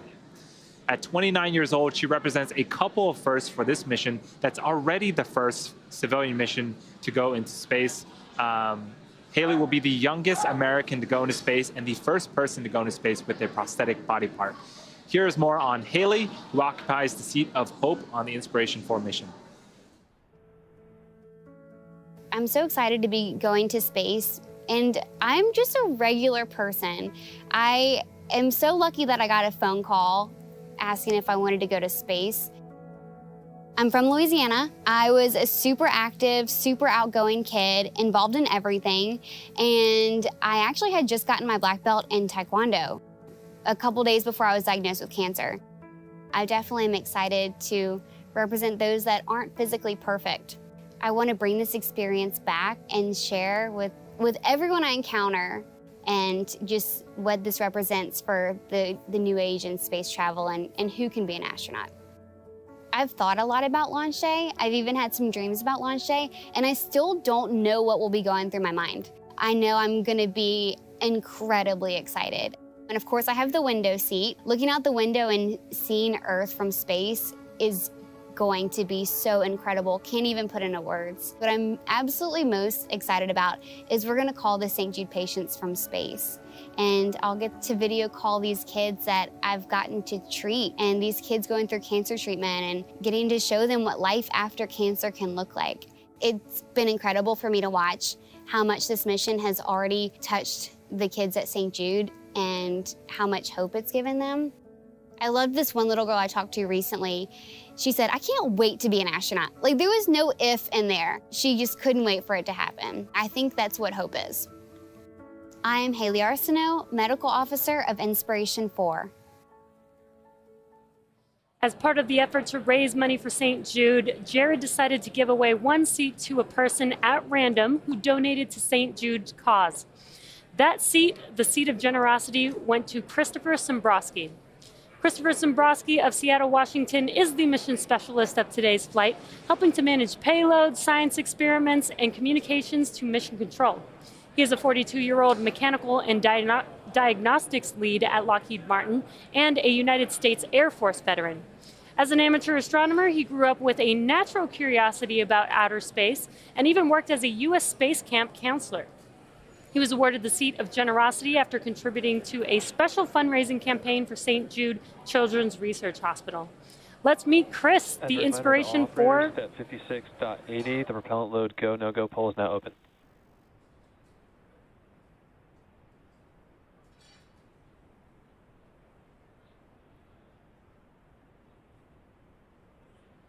Let's meet Chris, the inspiration for mission specialist.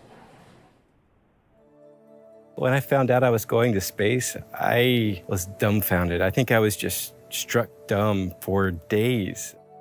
The seed was planted for me to fall in love with space when I was little and started launching little rockets in my front yard with my dad, the first of which is still probably stuck in a Florida pine tree somewhere.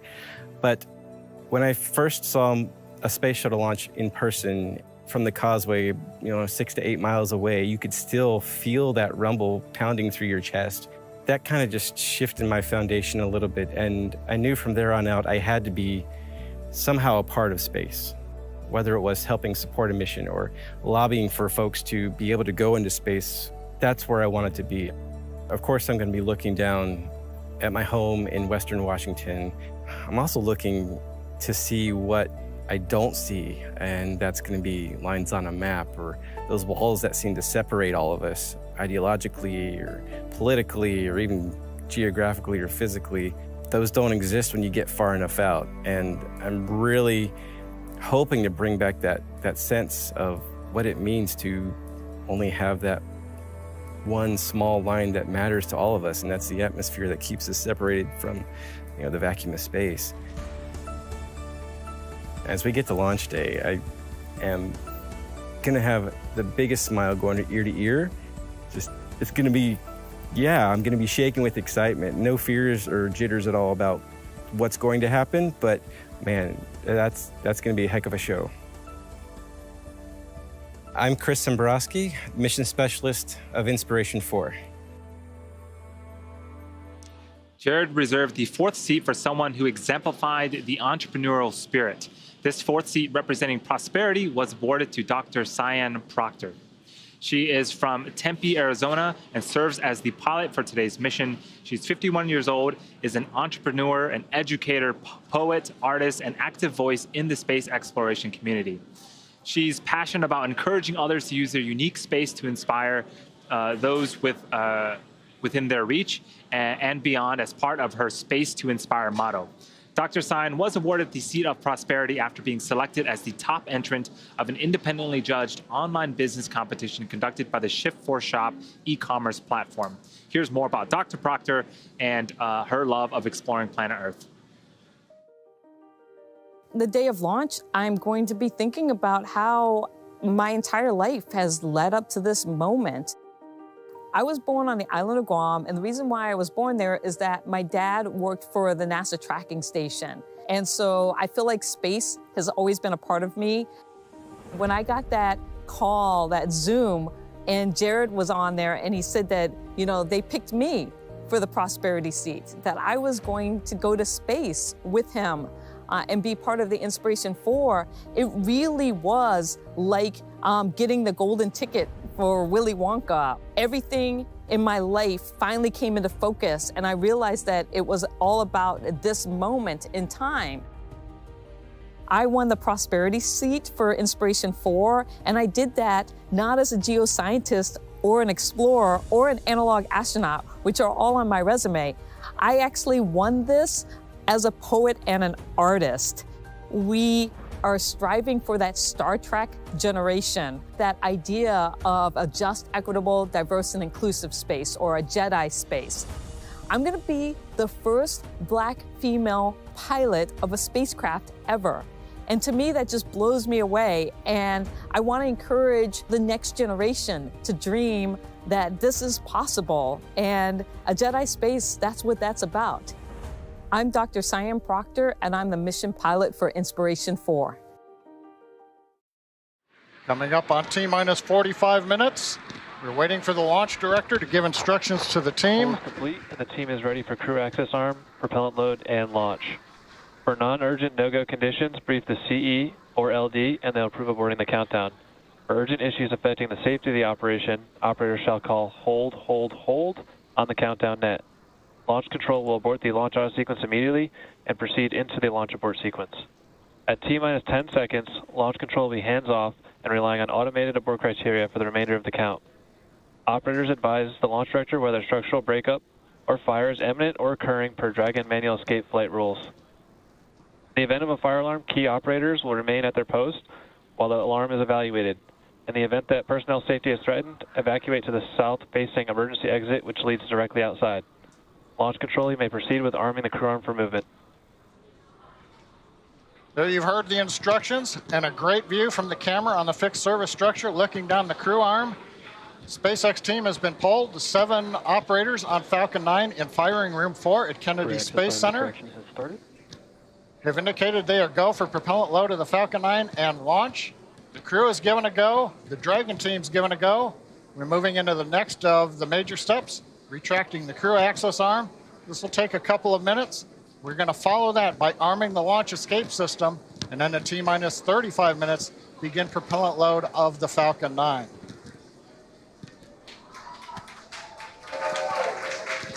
And sharing in the background here at Hawthorne, keep watching the arm moving away as we get deeper into the countdown. Weather continues to be good for Falcon 9 launch. Range is ready to support. All systems remain green and go.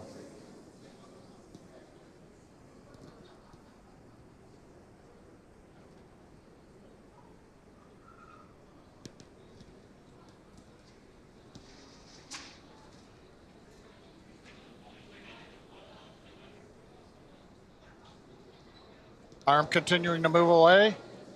Once it's in position, we ought to hear the instructions to the crew to close and lock their visors, and then arm the escape system on the Dragon spacecraft.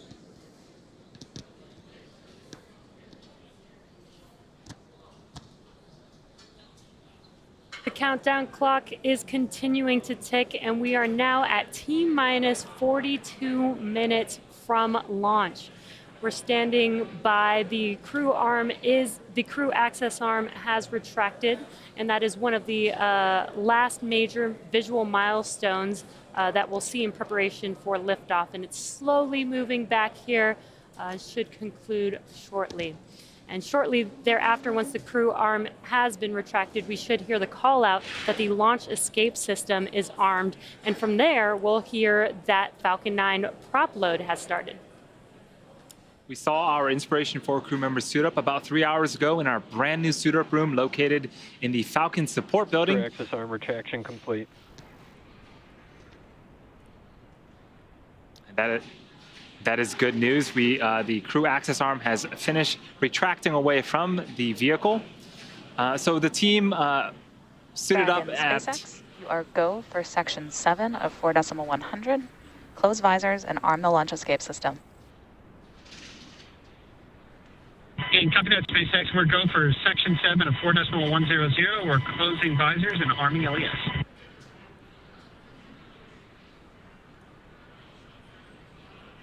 Okay, the next major step, you see the view of the crew inside the Inspiration4 capsule, closing their visors. Make sure they're locked and sealed. The next step will be arming the launch escape system. That's where the Super Draco thrusters are enabled. So if anything happens from here through the countdown or flight, Dragon has the ability to leave Falcon 9 and carry the crew into a safe recovery out in the ocean. We're waiting now for the call out.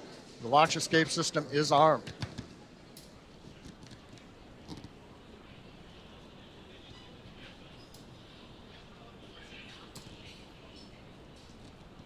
Yeah, John, you mentioned the launch escape system, and launch escape system is verified armed.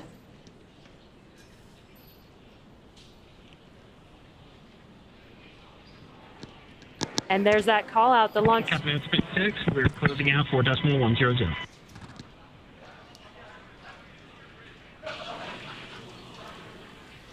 Copy that, Dragon. There's that call out. The launch escape system is now armed. And again, this is the first of its kind escape system to provide this escape capability all the way to orbit. You can hear the team here is getting really excited as we march towards T0. So the launch escape system, let's talk a little bit more about that. It utilizes the Super Draco engines that are installed into the Dragon capsule. There are 8 of them.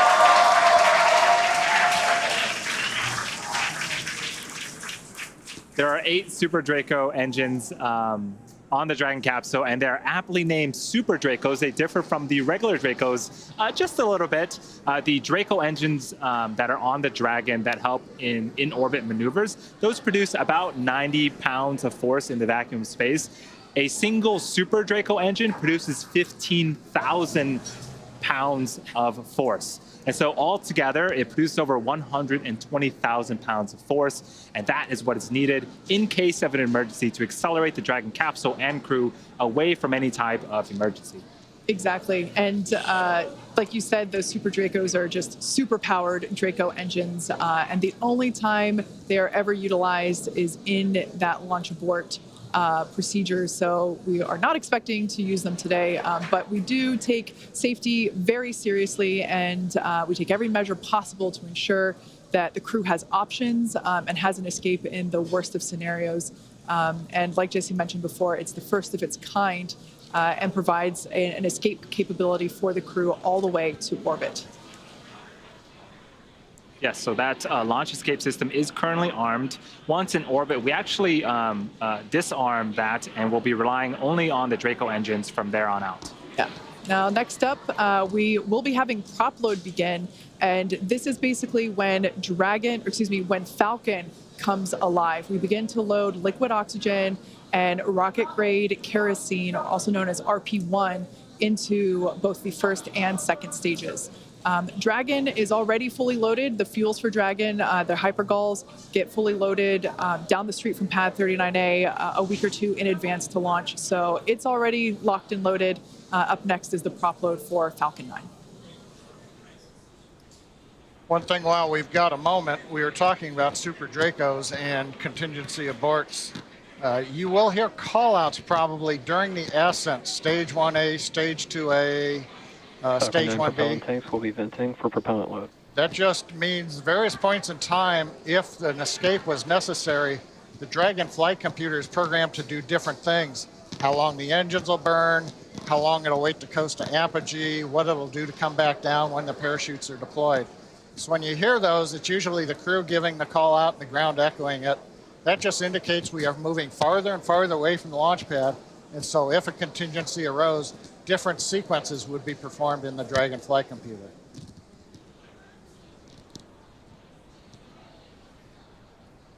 Right now, we're just 90 seconds away from the start of propellant loading. We're at T-minus 36 minutes, 26 seconds. Everything continues to look good. for Crew Dragon's 4th launch with people, today the first all-civil mission to low Earth orbit. Now we should hear a call out right at T-minus 35 minutes when propellant load begins. Propellant loading will start on the first stage with liquid oxygen and RP1 kerosene fuel. We'll also begin loading kerosene fuel on the second stage. And it'll take us a little bit deeper into the countdown before we put liquid oxygen onto the second stage. And everything wraps up inside the last 10 minutes with the very last propellant finishing up at just T-minus 2 minutes. So there on your screen is the Falcon 9 rocket at pad 39A, and at the very top is the Crew Dragon capsule where the Inspiration 4 crew awaits liftoff in just about 35 minutes. Again, if you're just joining us, this is the first all-civilian mission to orbit, AKA these are non-professional astronauts. They're people like you and me that are, they're going to be going up to 575 kilometers, and they're going to be orbiting Earth there at that altitude for 3 whole days. So you can hear the voices in the background here that are getting a little louder. The excitement in the building here at SpaceX headquarters is certainly growing. Propellant load has started. Especially with that call right there. We're inside T-minus 35 minutes. We are right on time. Propellant load start call out has begun. The fill and drain valves for the first and second stage fuel tanks and the first stage liquid oxygen tank now coming open. Ground system pumps beginning to push the propellant into the Falcon 9. As we said, that'll continue all the way down to T-minus 2 minutes. We'll hear call outs and bring status as we go through the countdown. But currently everything looking good at pad 39A for the launch of the Inspiration 4 crew in just over 34 minutes. So our crews, like Kate mentioned, are at the top of the vehicle sitting inside of the Dragon capsule. Jared, Sian, Hayley, and Chris have been training for this journey pretty much ever since the announcement that they'd all been selected as crewmates for the Inspiration 4 mission in March. What's super cool is that they are going through the same exact Dragon training as our NASA astronauts.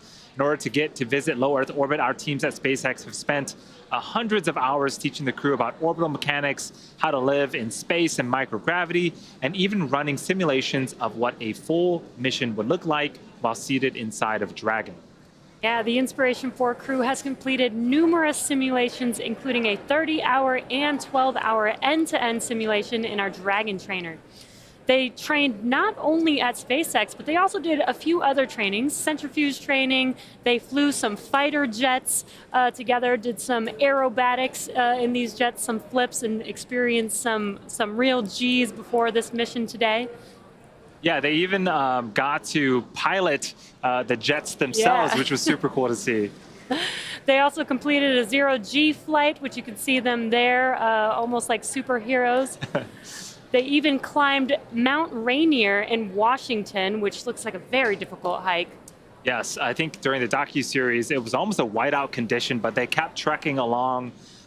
It was almost 10 hours of hiking, 4,000 plus feet elevation, one of the serious hikes that you can do up in Washington. Yeah, some great team building, and they even signed their Falcon 9 booster that is sitting on the pad, and that is them with their signatures on the vehicle that they will be lifting off in just over 30 minutes from now. This team has studied nearly 100 different training lessons covering all aspects of the mission. At the end of training each week, the crew recorded video diaries of their experiences. In their own words, here's the crew talking about their various training over the last 6 months. Jared Isaacman here, Commander Inspiration 4, and we're like 4 months and a day away from our intended launch date. This week was really intense because we had a lot of the systems. We got to go into the sim. Going through some CRM training and looking at what the mission overview is going to look like. Talked a lot about teamwork and the SpaceX culture. Week 2 of training at SpaceX complete. This was a heavy week. I just completed another week at SpaceX and it was intense. A lot of good building blocks. So you start in the beginning of the week with smaller things like losing comms to, okay, some circumstances are not so good, and then some get really bad where you have to, plan an emergency deorbit, which we initiate ourselves in that. But man, challenging. I didn't realize how much upper body strength I need, so I need to hit the gym the next couple of months and build up some more muscles. Today was my favorite day of training because today was the medical training day. Learn some more about some of the medical experiments we're going to be working with and helping to advance what we know about humans in spaceflight. We've all contributed all sorts of fluids now to the greater scientific cause. But the best part is we all got in our spacesuits together. We got to wear spacesuits, strap into the simulator, and feel like we were actually going to space. Hello again, Chris here, and it's August 2nd, 2021, 44 days from our launch here in September. Everything keeps going to plan, and it's been an incredible week last week, working with SpaceX teams down at Kennedy Space Center, and then back here in Hawthorne this week for some sims. This spacesuit that I got fitted for about 7 months ago, I actually get to see and try on and do a bunch of maneuvers in to make sure that it's comfortable and that I can move. And I am just so excited for this because, this is the spacesuit I'm going to wear leaving the planet. I'm just so honored and thankful and grateful to be a part of this historic mission and a part of the SpaceX team. Y'all are working so hard to get to Mars and beyond. We want to provide great data, and we're really excited to be part of this. All right, well, thanks everybody for a fantastic time here in Hawthorne and also down at Kennedy. We've been doing training down there as well, so really appreciate everything you guys been doing. This is my final call here from SpaceX, so Rook signing off. So incredible to get an inside look to their training. Only 553 humans have been to orbit, and most of those traveled as part of government or country-specific missions. As a result, the research conducted on those missions, particularly as it relates to humans in space, is often only accessible by the country or government that conducted the research. Think about the possibilities if the data from all those missions could be made available to the broader science community for research. Inspiration4 is a step in that direction. The crew of Inspiration4 will conduct research in orbit that has the potential to improve human health here on Earth and for future space explorers. One of the cool things about this mission is that all biomedical data collected during the mission, things like heart rhythm and rate, blood oxygen saturation, among other things, will be accessible for research. And to that end, SpaceX and the Inspiration4 crew are partnering with TRISH, the Translational Research Institute for Space Health, to collect data and biological samples from the crew before, during, and after this historic spaceflight. Part of NASA's Human Research Program, TRISH is a virtual institute that finds and funds disruptive science and medical technology in order to reduce health and performance risks in space explorers. Yeah, we saw Kate with Diana earlier putting on some really colorful sunglasses. They're not really sunglasses, but it was an experiment about how do we understand motion sickness and sort of the ups and downs in space. That is something I'm super excited about because I get a lot of motion sickness here, and so I'm hoping that it helps a lot of people. Yeah, it was really cool to see firsthand some of the equipment that the crew has in their cargo hold. Like we've said before, this is a science mission in addition to it's a 3-day science mission basically. And one of the other things that Diana showed us was the ultrasound reader and how the intracranial fluid changes while you're in space. So lack of gravity essentially means that instead of the fluids in your body being concentrated towards your feet, they kind of they equalize towards your head, which can affect vision. And they are planning to use that ultrasound reader, which they just plug right into an iPad to do readings live inside Crew Dragon of their eyeballs while they're in space for 3 days. That was so cool to see. Yeah. In addition to all the awesome science going up on today's mission, the Inspiration4 team is also using this mission to bring awareness and help fundraise for St. Jude Children's Research Hospital. The Children's Research Hospital opened in Memphis, Tennessee in 1962, and ever since has been committed to finding cures for kids with cancer and other life-threatening diseases, regardless of their socioeconomic status, race, belief, or ethnicity. St. Jude has invented treatments that help to push the overall childhood cancer survival rate from 20% to more than 80% in the United States. In developing countries, that number is unfortunately not that high, with fewer than 1 in 5 children with cancer surviving. St. Jude has a bold mission to change that. The Inspiration4 mission is part of an ambitious fundraising goal to give hope to all kids with cancer and other life-threatening diseases. The goal is to raise $200 million for St. Jude. Jared already committed $100 million. Jared already committed $100 million of his own money, and the team has raised about $30 million so far, but we still have a ways to go. If you're watching on YouTube, you'll notice that there's a donation button where you can make your own contribution. Any amount, big or small, makes a big difference, and it's super easy to do. So go ahead and click the donate button and give what you can to help save a child's life. Beyond the good this mission will do for science and childhood cancer, this mission is also exciting because it's the debut of the new Dragon cupola. I think we have some footages here of the cupola.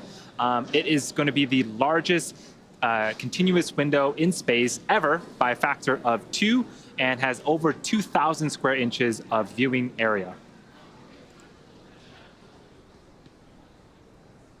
Yeah, and there's a lot that went into the design for this. This is going to outer space, so it needs to be designed and tested for, all the loads that it will see while it's out in space. It's a great view to look out of, but it also needs to act as a fully functioning portion of the spacecraft. Yeah, we were talking about reusability earlier, and this capsule is being used for the second time on this mission. It previously supported the Crew 1 mission in November of last year, but this cupola is brand new to this capsule, brand new to SpaceX. We're debuting it on this mission, and it is there's a view of it there in an anechoic chamber, and it's just incredible that we're basically going to have 360 views of space from the forward hatch there of the Crew Dragon capsule.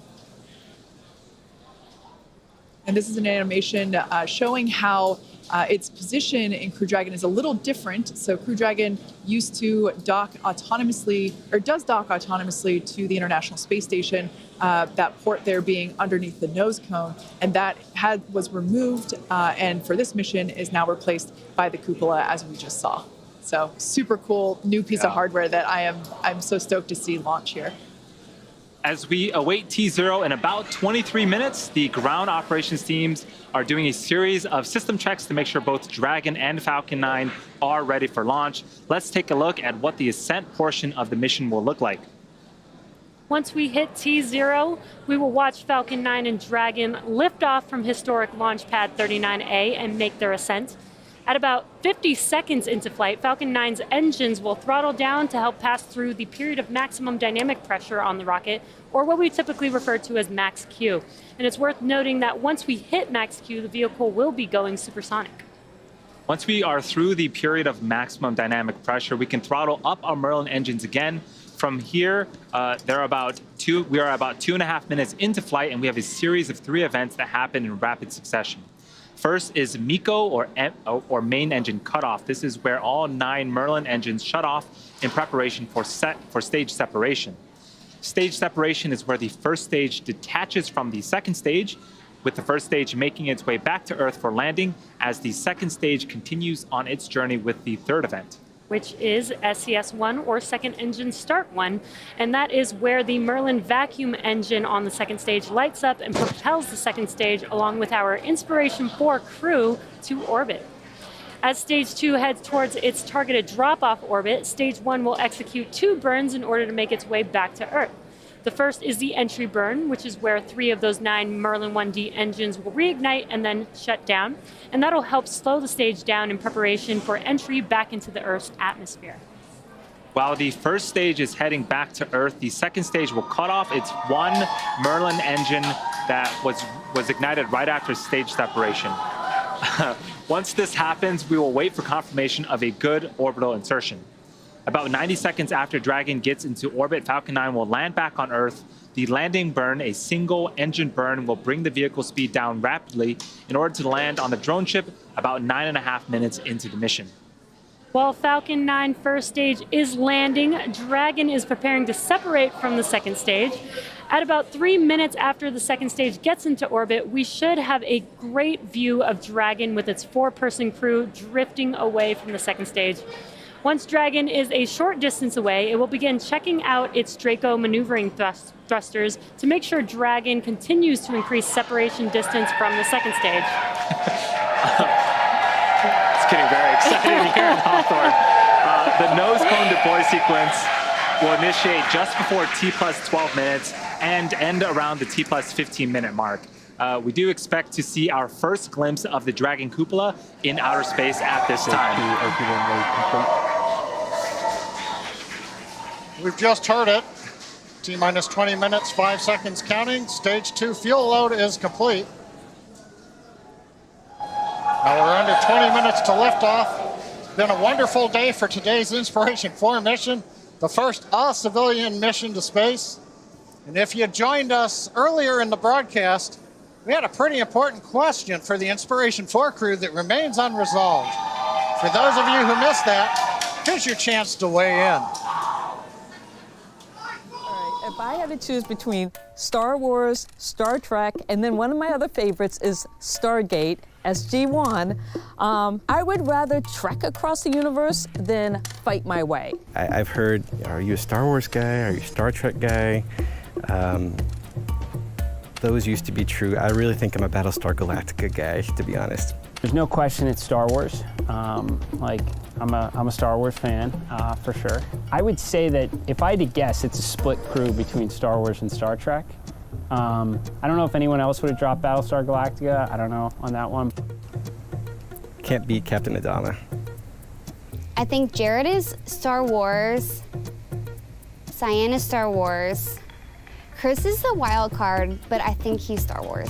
Oh, Jared is definitely Star Wars. I think Chris is probably Star Trek, but I'm not 100% sure. And I would think that Hayley, she's the youngest, so I think maybe Star Wars. I think Star Trek is too old for her. Oh, I'm Star Trek, all the way. I wanted to be Bones. I kind of am a medical officer, so. I don't know if we're like completely unified around that. I mean, there is other, sci-fi, spacey stuff that comes before Star Trek. Okay. They don't know they're wrong. Like that just they'll learn that over time. Like. I like Jared's last little comment there. They don't know they're wrong. When you're the commander of the mission, I wonder what your vote counts. Just under T-minus 18 minutes, everything continues to go well. We're getting ready to start LOX loading on the second stage. That'll bring us another step closer to launch at 8:02:56 p.m. Eastern Daylight Saving Time. Falcon 9 is going to take Dragon into its orbit of about 190 by 575 kilometers. Shortly after that, we will raise Dragon's orbit to 575 kilometers in a circular orbit, higher than the space station, higher than the space telescope. For 3 days, a series of amazing views that Jared and the team should have looking through the windows and the cupola up there on the Inspiration 4 Dragon. This crew will see about 15 orbits a day at this altitude. They'll get to experience 15 sunrises and 15 sunsets, which should be pretty incredible. And just as a comparison, John mentioned, the International Space Station is going to be a little bit lower than where this crew is going to. Because the International Space Station is closer, it takes a little less time to orbit the Earth, so they see 16 orbits a day, relative to what this Inspiration 4 crew will see will be 15 orbits a day. I do want to comment on what we're seeing on screen. This is the Falcon 9 rocket. Stage 2 locked load has started. That was the call up for stage 2 liquid oxygen loading. You can start to see some white clouds around Falcon 9. That is normal and expected for us at this stage in the countdown. We are topping off that super chilled liquid oxygen, and when it reaches the warmer ambient air temperatures of Florida, it starts to condense and form those clouds that you see. Now, if you notice that the second stage there is a slightly whiter shade than the first stage, that's because the first stage has been reused twice before.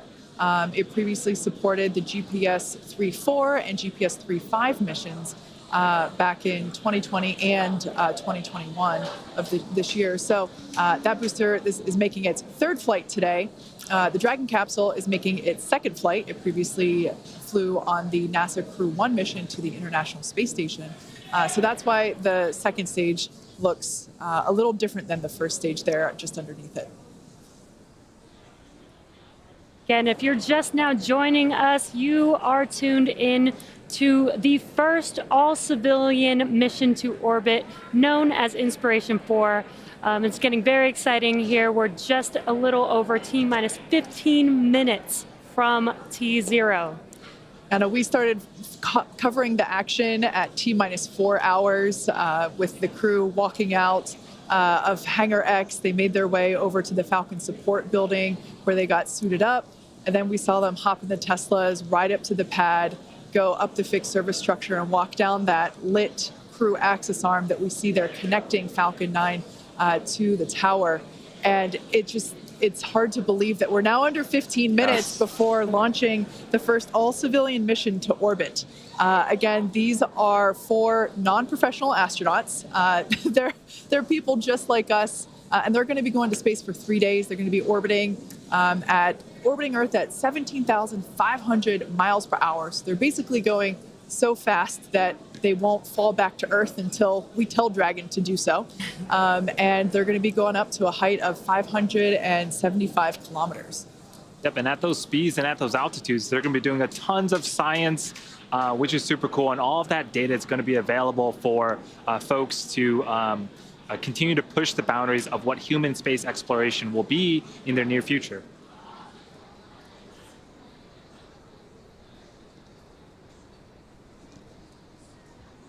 So that's a live view of Falcon 9 with Crew Dragon for the Inspiration 4 mission sitting on top.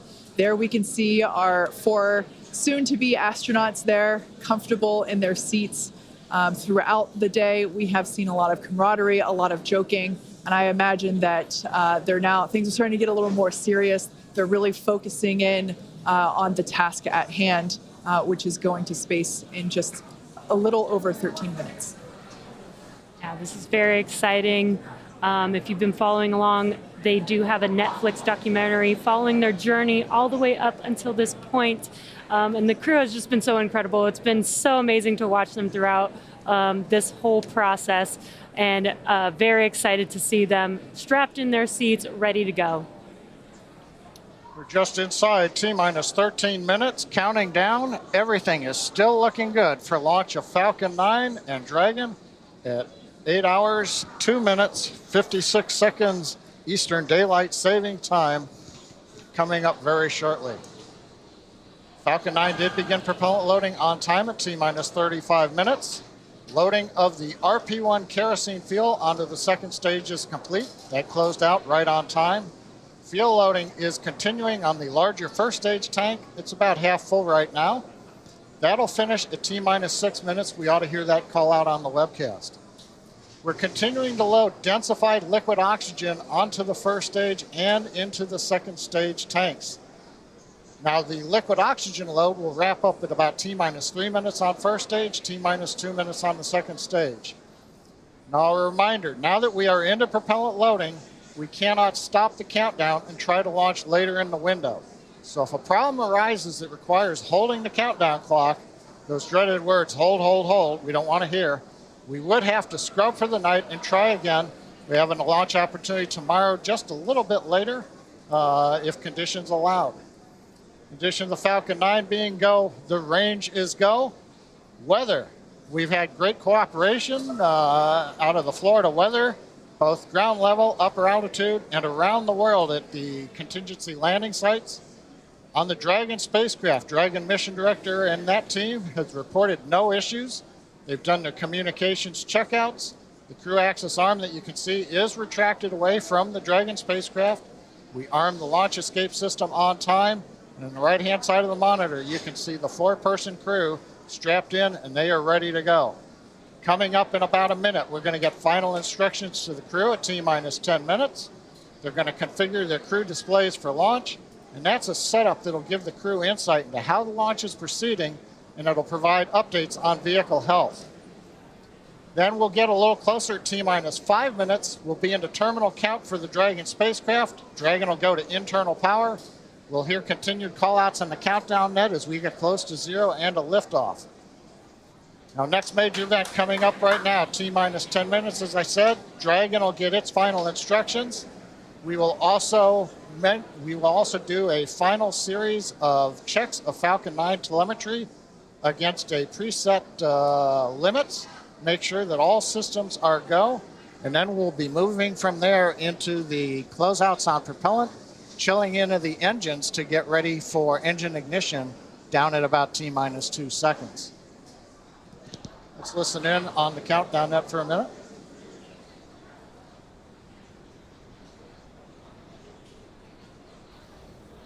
Dragon SpaceX, confirm crew displays are configured for launch. SpaceX Dragon, our displays are configured for launch. Copy that, Dragon. And it has been an absolute honor to prepare you for this historic flight. Today, you are truly inspiring the world. We wish you a great mission, good luck, Godspeed, and enjoy the ride.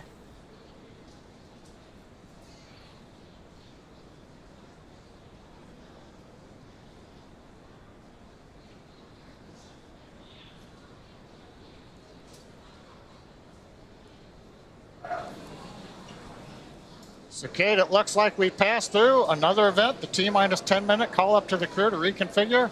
That final message from the ground team as they get ready to have Inspiration 14 inspire the world. On the Falcon 9 side, we're doing the last T-minus 10-minute checks. And the next major event coming up, I think you've got that event. Yeah, that was, I just want to note, that was SpaceX Core, which stands for the Crew Operations and Resource Engineer. That was the voice of Sarah Gillis, and she is basically the primary resource to the crew. We can see some excitement there on the right-hand side of your screen as the crew, I think they're really starting to realize that they're going to space in under 10 minutes. Now, the next major event that we have coming up will occur at T-minus 7 minutes. You'll hear the call out for engine chill. Engine chill is simply, as the name says, we chill down some of the hardware in the engine. We're actually going to flow a little bit of the super chilled, densified liquid oxygen through the turbo pumps and allow that hardware to basically come down, the temperature come down. This allows us to avoid any thermal shock to the hardware when the full flow of super chilled liquid oxygen occurs at startup. So there on your screen, Dragon Resilience with the Inspiration 4 crew strapped in their seats there at the top of the rocket.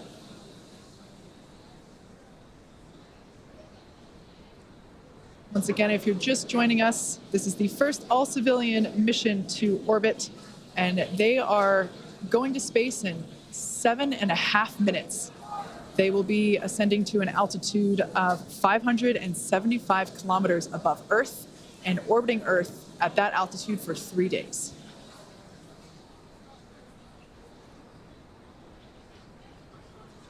There's that crew there on your screen. On the far left seat is Chris Sembroski. Next to him, Dr. Sian Proctor, the pilot. Next to her to the right, Commander Jared Isaacman. And to the right of Jared, Hayley Arceneaux, the medical officer. Stage 1 engine chill has started. All right, there's that call that stage 1 engine chill has started. We don't really have a good view, but right now at the base of the Falcon 9, the 9 Merlin engines are beginning to vent a little bit of liquid oxygen overboard down into that flame bucket. As Kate says, that's chilling in the turbo pumps in preparation for going to high-speed flow at T-minus 2 seconds. Nice view on top of the fixed service structure looking down at Dragon. The transport erector, or strongback, is currently still clamped onto the second stage right next to the vehicle. We'll see that retract starting about 4.5 minutes before launch when the arms open up and then the strongback will recline away a couple of degrees. What we're getting ready for RP1 load complete. right now is that call out. We're right on time. The fuel load, the RP1 kerosene, refined petroleum 1, rocket propellant 1 grade, is loaded onto the first stage. So that leaves us with just liquid oxygen loading continuing on both first and second stage. And you can see that moist Florida air slowly breezing by the 2 chilled down liquid oxygen tanks. And you can see the mist coming off as the moisture, the humidity in the air condenses and gives you those clouds. Yeah, that super chilled liquid oxygen coming into contact with the ambient Florida air. So creates these puffs of white clouds. As John said, completely normal. In fact, we will be seeing more of those once LOX load completes and those lines are closed off to the vehicle. Coming up in just about 10 seconds, we should be hearing the call that Dragon has been transitioned to its terminal count configuration.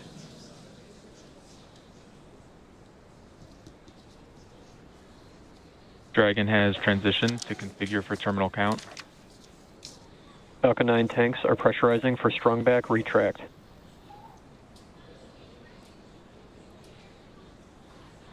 Everything continuing to go on schedule. We're beginning to pressurize the tanks. That'll help stiffen the second stage up as the 2 hydraulic clamp arms will open up coming up here very shortly.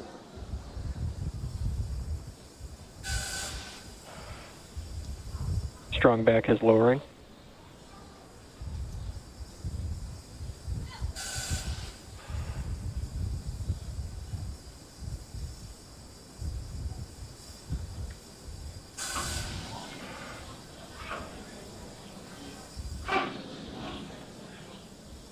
As you can see on the timeline there at the bottom of your screen, the strongback retraction is the next major event.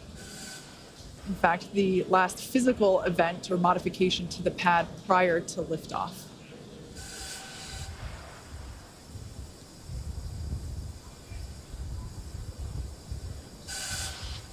Falcon 9 is nearly fully loaded with almost 1 million pounds of liquid kerosene and liquid oxygen. And that liquid oxygen is what we see venting there, those white clouds. All right, there on your screen, you can see that the strongback is beginning to retract. And Kate, that strongback will move back just a couple of degrees you see here. Then at T0, when the Falcon 9 sends the liftoff command to the ground to release it, hydraulics will bring that strongback the rest of the way to about a 45-degree position at liftoff. Stage 1 LOX load complete. We've got the call out right on time. First stage liquid oxygen loading is complete. Shutting down the ground pumps. We're down to just loading second stage liquid oxygen. And now, under 3 minutes until the launch of Inspiration 4.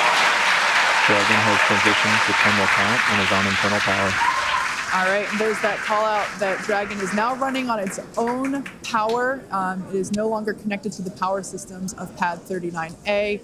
As you just heard, the crowd is super excited here at SpaceX headquarters in Hawthorne, California, as we are now under 2.5 minutes until the launch of the Inspiration 4 crew.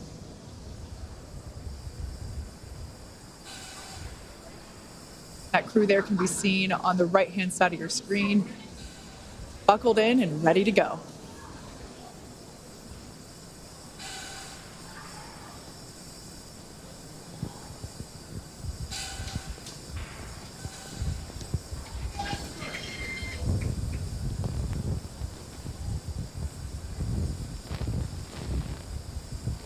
Stage 2 LOX load complete. And there's the call that stage 2 LOX load is Dragon complete. is an auto idle.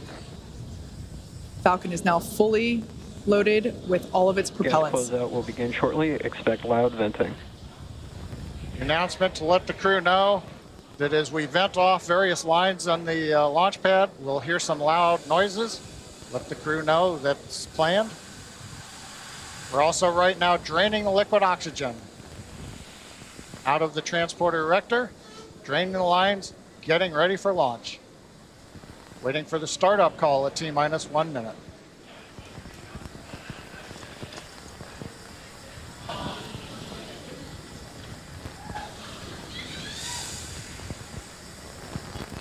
FPS is on. Second line is in startup. Dragon is in countdown.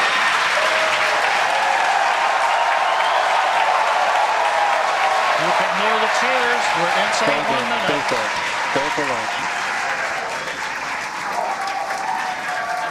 Inspiration 4 is go for launch. Punch it, SpaceX.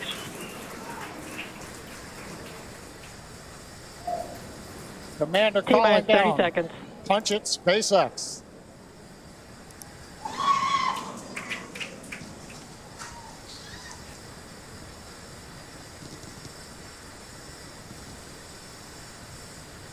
T-minus 15 seconds.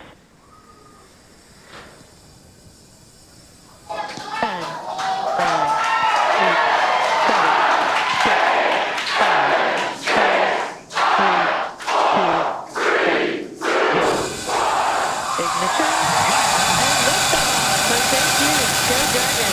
Go Falcon. Godspeed Inspiration 4. Copy, 1 Alpha. Vehicles pitching downrange.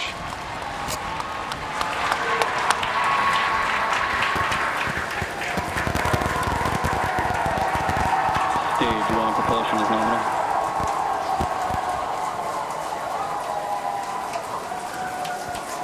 T plus 30 seconds. Callouts indicate nominal. Historic mission flying the Inspiration 4 crew. Onboard Dragon and Falcon 9. Great view of the crew in the capsule. We're into the throttle down, into the throttle bucket. Stage 1 throttle down. Throttling down in preparation for the period of maximum dynamic pressure.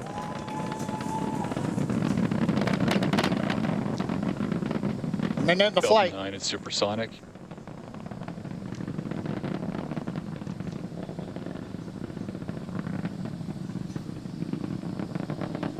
Max Stage 1 throttle up. We're through the period of maximum dynamic pressure. Copy, We're 1 throttled Bravo. back up, and 1 Bravo, the call out from space. That's one of the abort sequences. That is a nominal call. Everything continues to be good.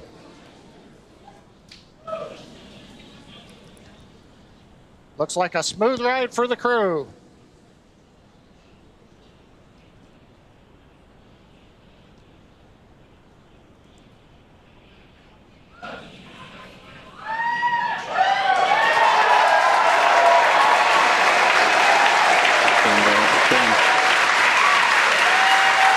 Okay, we heard the call out. MVAC-D is chilling. We're beginning to get the turbo pump ready on the second stage engine for ignition. We're passing through 3 G's acceleration. Everything continues to look nominal.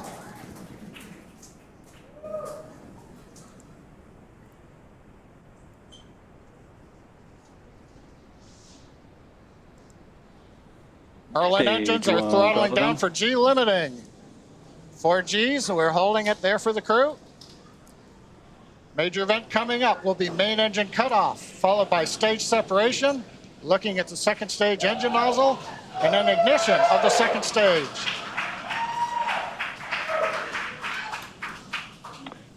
And Miko. Stage separation confirmed.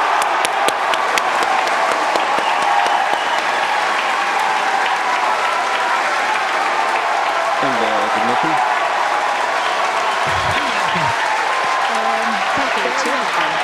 Here's a call, and you can see on your screen there on the right-hand side that the second stage has ignited. That's the MVAC engine I'm sure the crew felt another kick in the G's there as it ignited.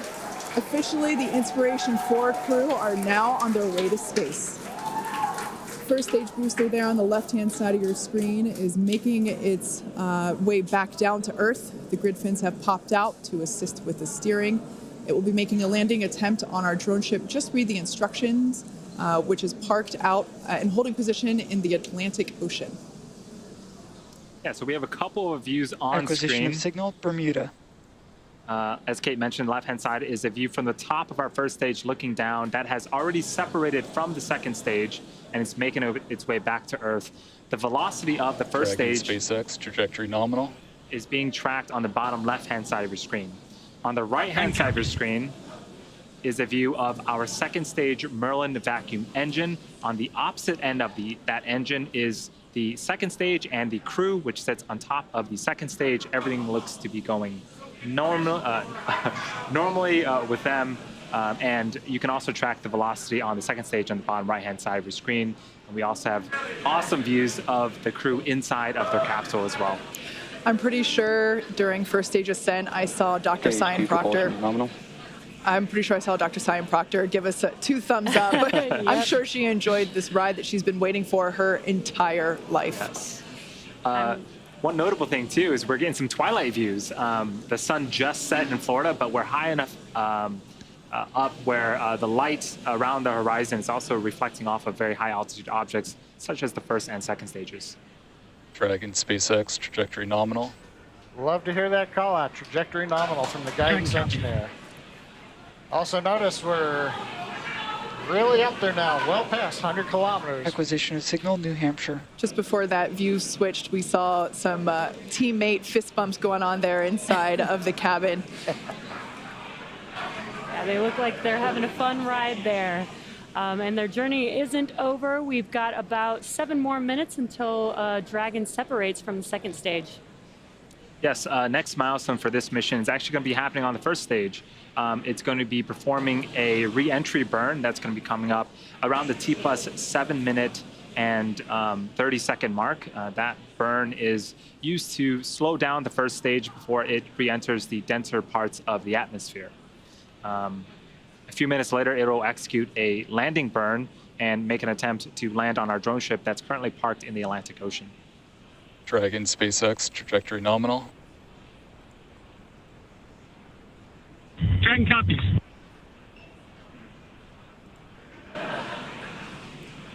So far, sorry. I was just going to say, so far, everything looking great for the Inspiration4 crew. Hearing that everything is proceeding nominally there with the second stage, which is what you see on the right-hand side. Stage 2 propulsion is nominal. I was just going to say that MVAC engine we just heard now is looking nominal.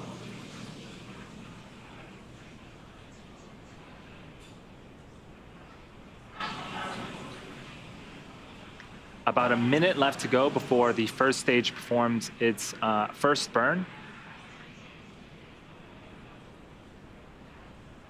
And on your left-hand side, looking at the first stage, you may see those white puffs.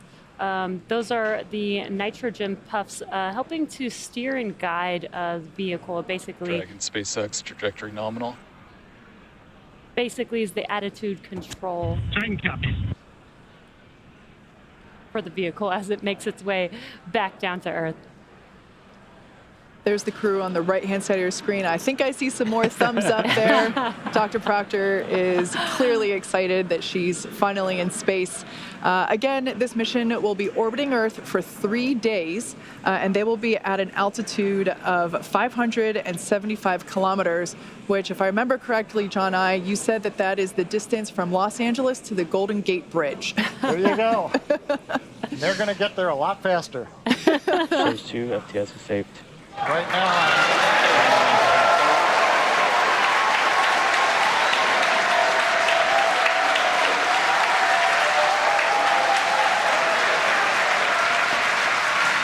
So what you're seeing on screen on the left-hand side is the entry burns, the first of 2 burns on the first stage.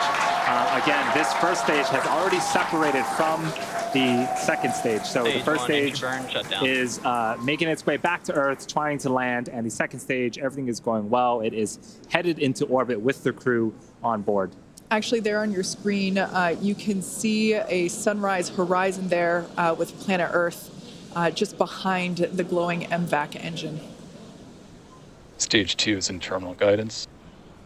Call out stage 2 in terminal guidance. We're at the altitude. We're working the angular momentum we need to get into the right orbit.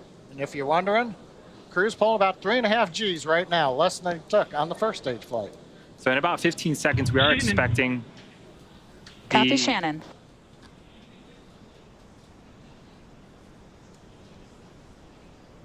We are expecting throttle down. The MVAC to throttle down and cut off an event called second engine cutoff, and then we'll wait for the confirmation of good orbit. At the same time, the first stage will be beginning its landing burn. And here we have the MVAC. We just saw that it shut off its engine. Stage 1, landing burn started. SpaceX, nominal orbit insertion. All right, good news there. The nominal orbit insertion. That's amazing news for Inspiration4 crew.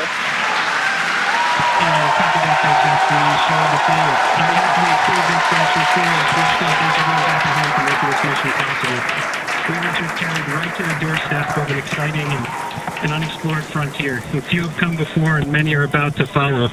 The door's opening now, and it's pretty incredible. Stage 1, landing is confirmed. Dragon SpaceX, launch escape system is disarmed. And you can hear the excitement behind me. We just heard from Jared thanking everyone for making this mission possible. The Dragon capsule and crew are in a nominal orbit. In a few minutes here, we'll begin opening that. In a few minutes here, we'll separate from the second stage, and then shortly after that, we'll begin opening that nose cone. At the same time, we landed our first stage on the drone ship, which is super exciting. As if the second stage action wasn't exciting enough. Right.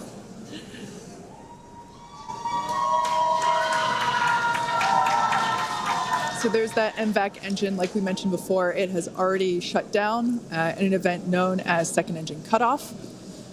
And the crew are now gliding, if you will. Now, one thing right now is we're coming up just under 11 minutes in the flight. We're waiting another minute and a half or so before we get into the separation sequence. The second stage is going through a series of events where we make sure that gases are all pushed out of the system. There aren't any what they call disturbance torques. We want to make sure that the second stage is very stable, it's quiet, it's not moving around, it's not doing anything. So we give it a few minutes to actually just vent everything down, then go into quiet mode. Then Dragon will send the command to separate itself from the Falcon 9. It'll be pushed away. Falcon 9 stays in orbit for a while till it eventually comes back to Earth, and then Dragon moves on its way. Yeah, John, you talked about the terminal count earlier today, and this is almost similar to that. It's like another check before the next event that happens. The beauty of the countdown. We're about 30 seconds away from separation of Dragon from the second stage. The view on the left-hand side of the screen is a view of the unpressurized section of Dragon. So it's the sort of back end, the trunk section of the Dragon. So when we do see separation, we'll see that kind of push away from the second stage and make its way into orbit.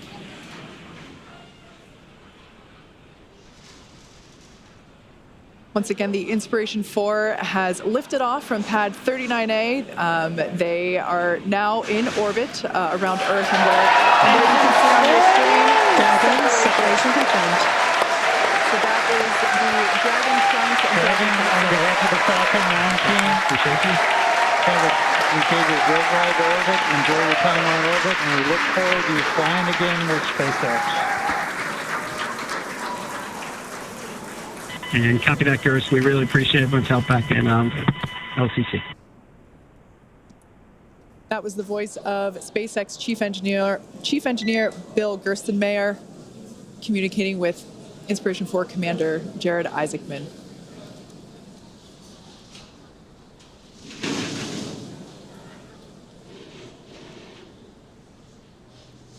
So Dragon has separated away from the second stage, and that's the view that we have on the left-hand side of your screen. A lot of space there. Expected the loss next of signal Bermuda and New Hampshire. And then the next event that we are anticipating is the opening. Dragon SpaceX, nominal dehumidifier activation and service section Draco checkouts. We're going to open up that nose cone.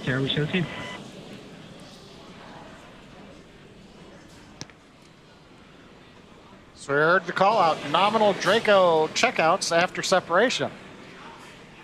And there's that first view that we have over the shoulders of Commander Jared Isaacman and pilot Sian Proctor. Dr. Sian Proctor is on the right-hand side, and Jared is on the left-hand side. And this is their dashboard for the next 3 days. These touch screens provide them all of the telemetry and data and information about the systems on board Dragon that they can interact with while on orbit.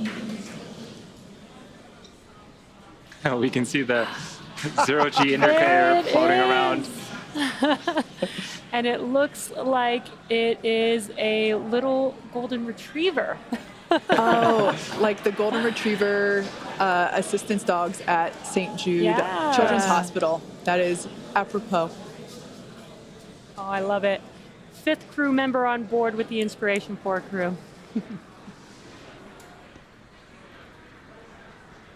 So in a few seconds here, we are expecting the nose cone to open up, and hopefully we'll be able to see the first views of the Dragon cupola in space.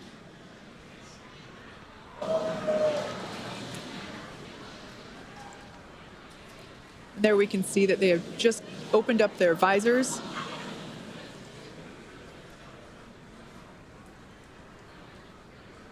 And there is a forward hatch inside of Dragon between the cupola and the crew. So when the nose cone does deploy, they won't immediately get to see out the cupola, but once they can get out of their seats, open up that hatch, they'll get some incredible views of space.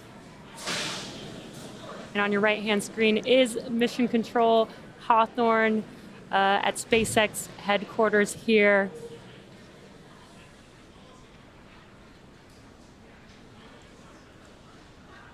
Once again, the cupola is the observation dome that was installed. It's brand new hardware to this mission.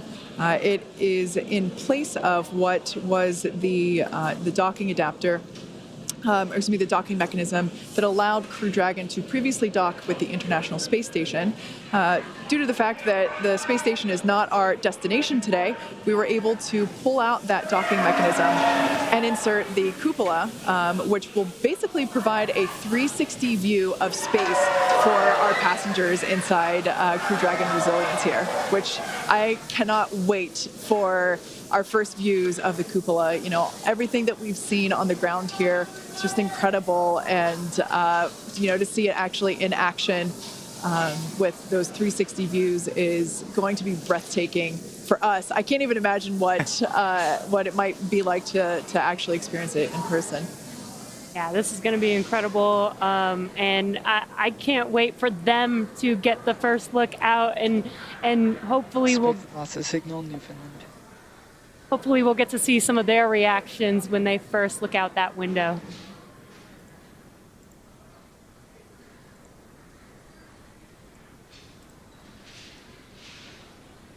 Yeah, so if you are just joining us, this is the Inspiration 4 mission, the first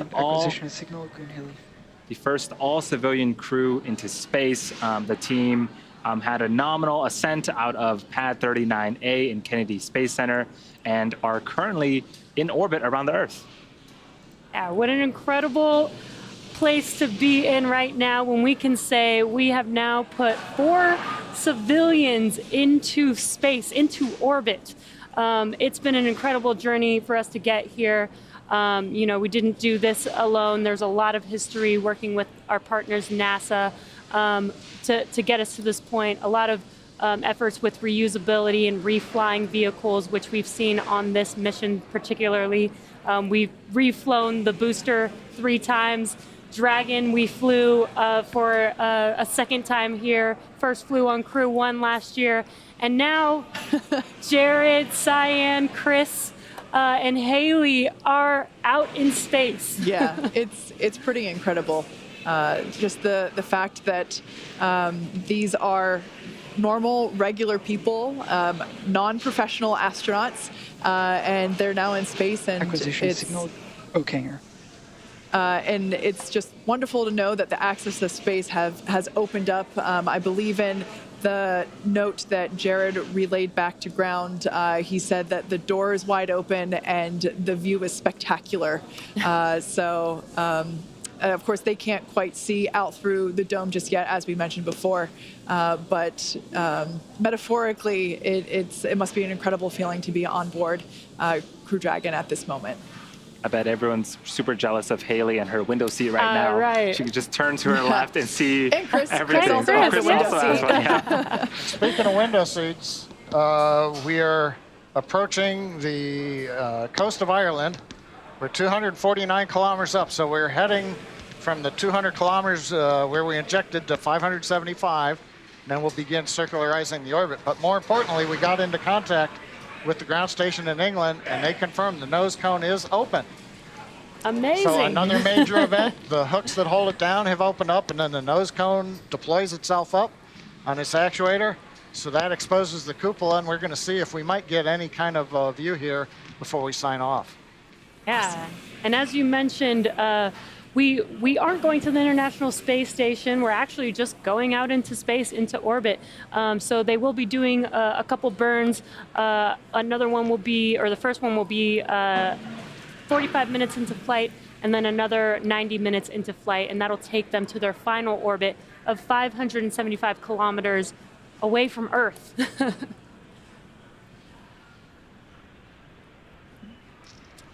So at this point, it sounds like we're actually not going to be able to get views of the nose cone opening and of that cupola. So unfortunately, we won't be able to bring that to you live at the moment. However, we will be providing that footage once it becomes available. And the four of us are super excited to see what our four Inspiration 4 astronauts are going to be seeing over the next 3 days.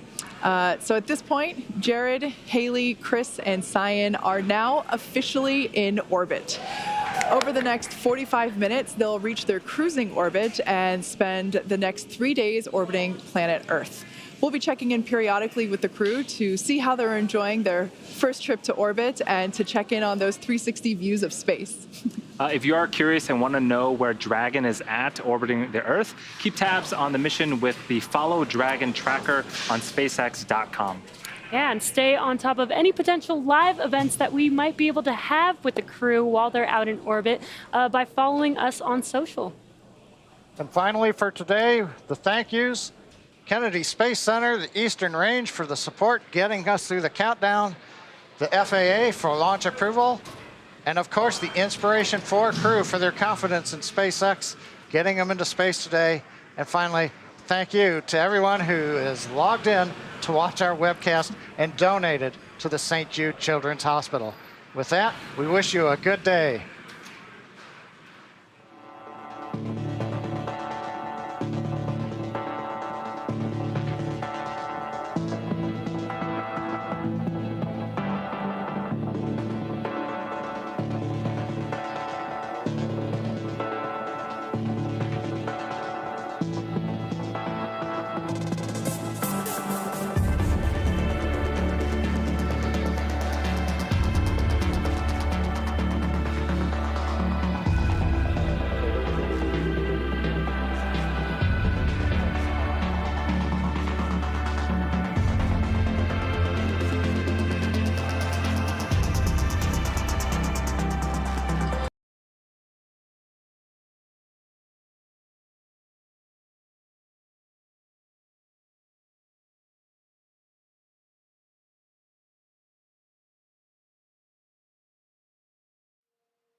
Propulsion continues to be normal. Our EPA chamber pressure looks good.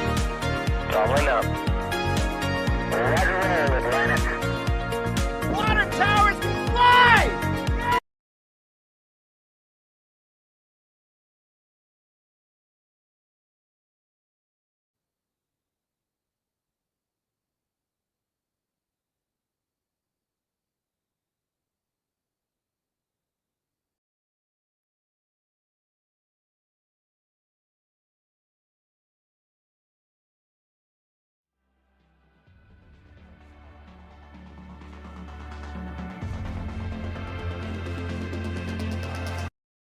A conta de luz subiu de novo e quem receber a do próximo mês já vai levar um susto. Então vou aproveitar a situação para mostrar como é que eu... Almost 80% liquid oxygen, and 20% liquid methane. The oxygen, it's obviously pretty easy to create that.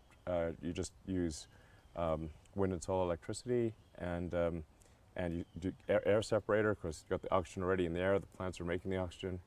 So you can just use electricity, basically, renewable electricity, to create 80% of the propellant on the rocket.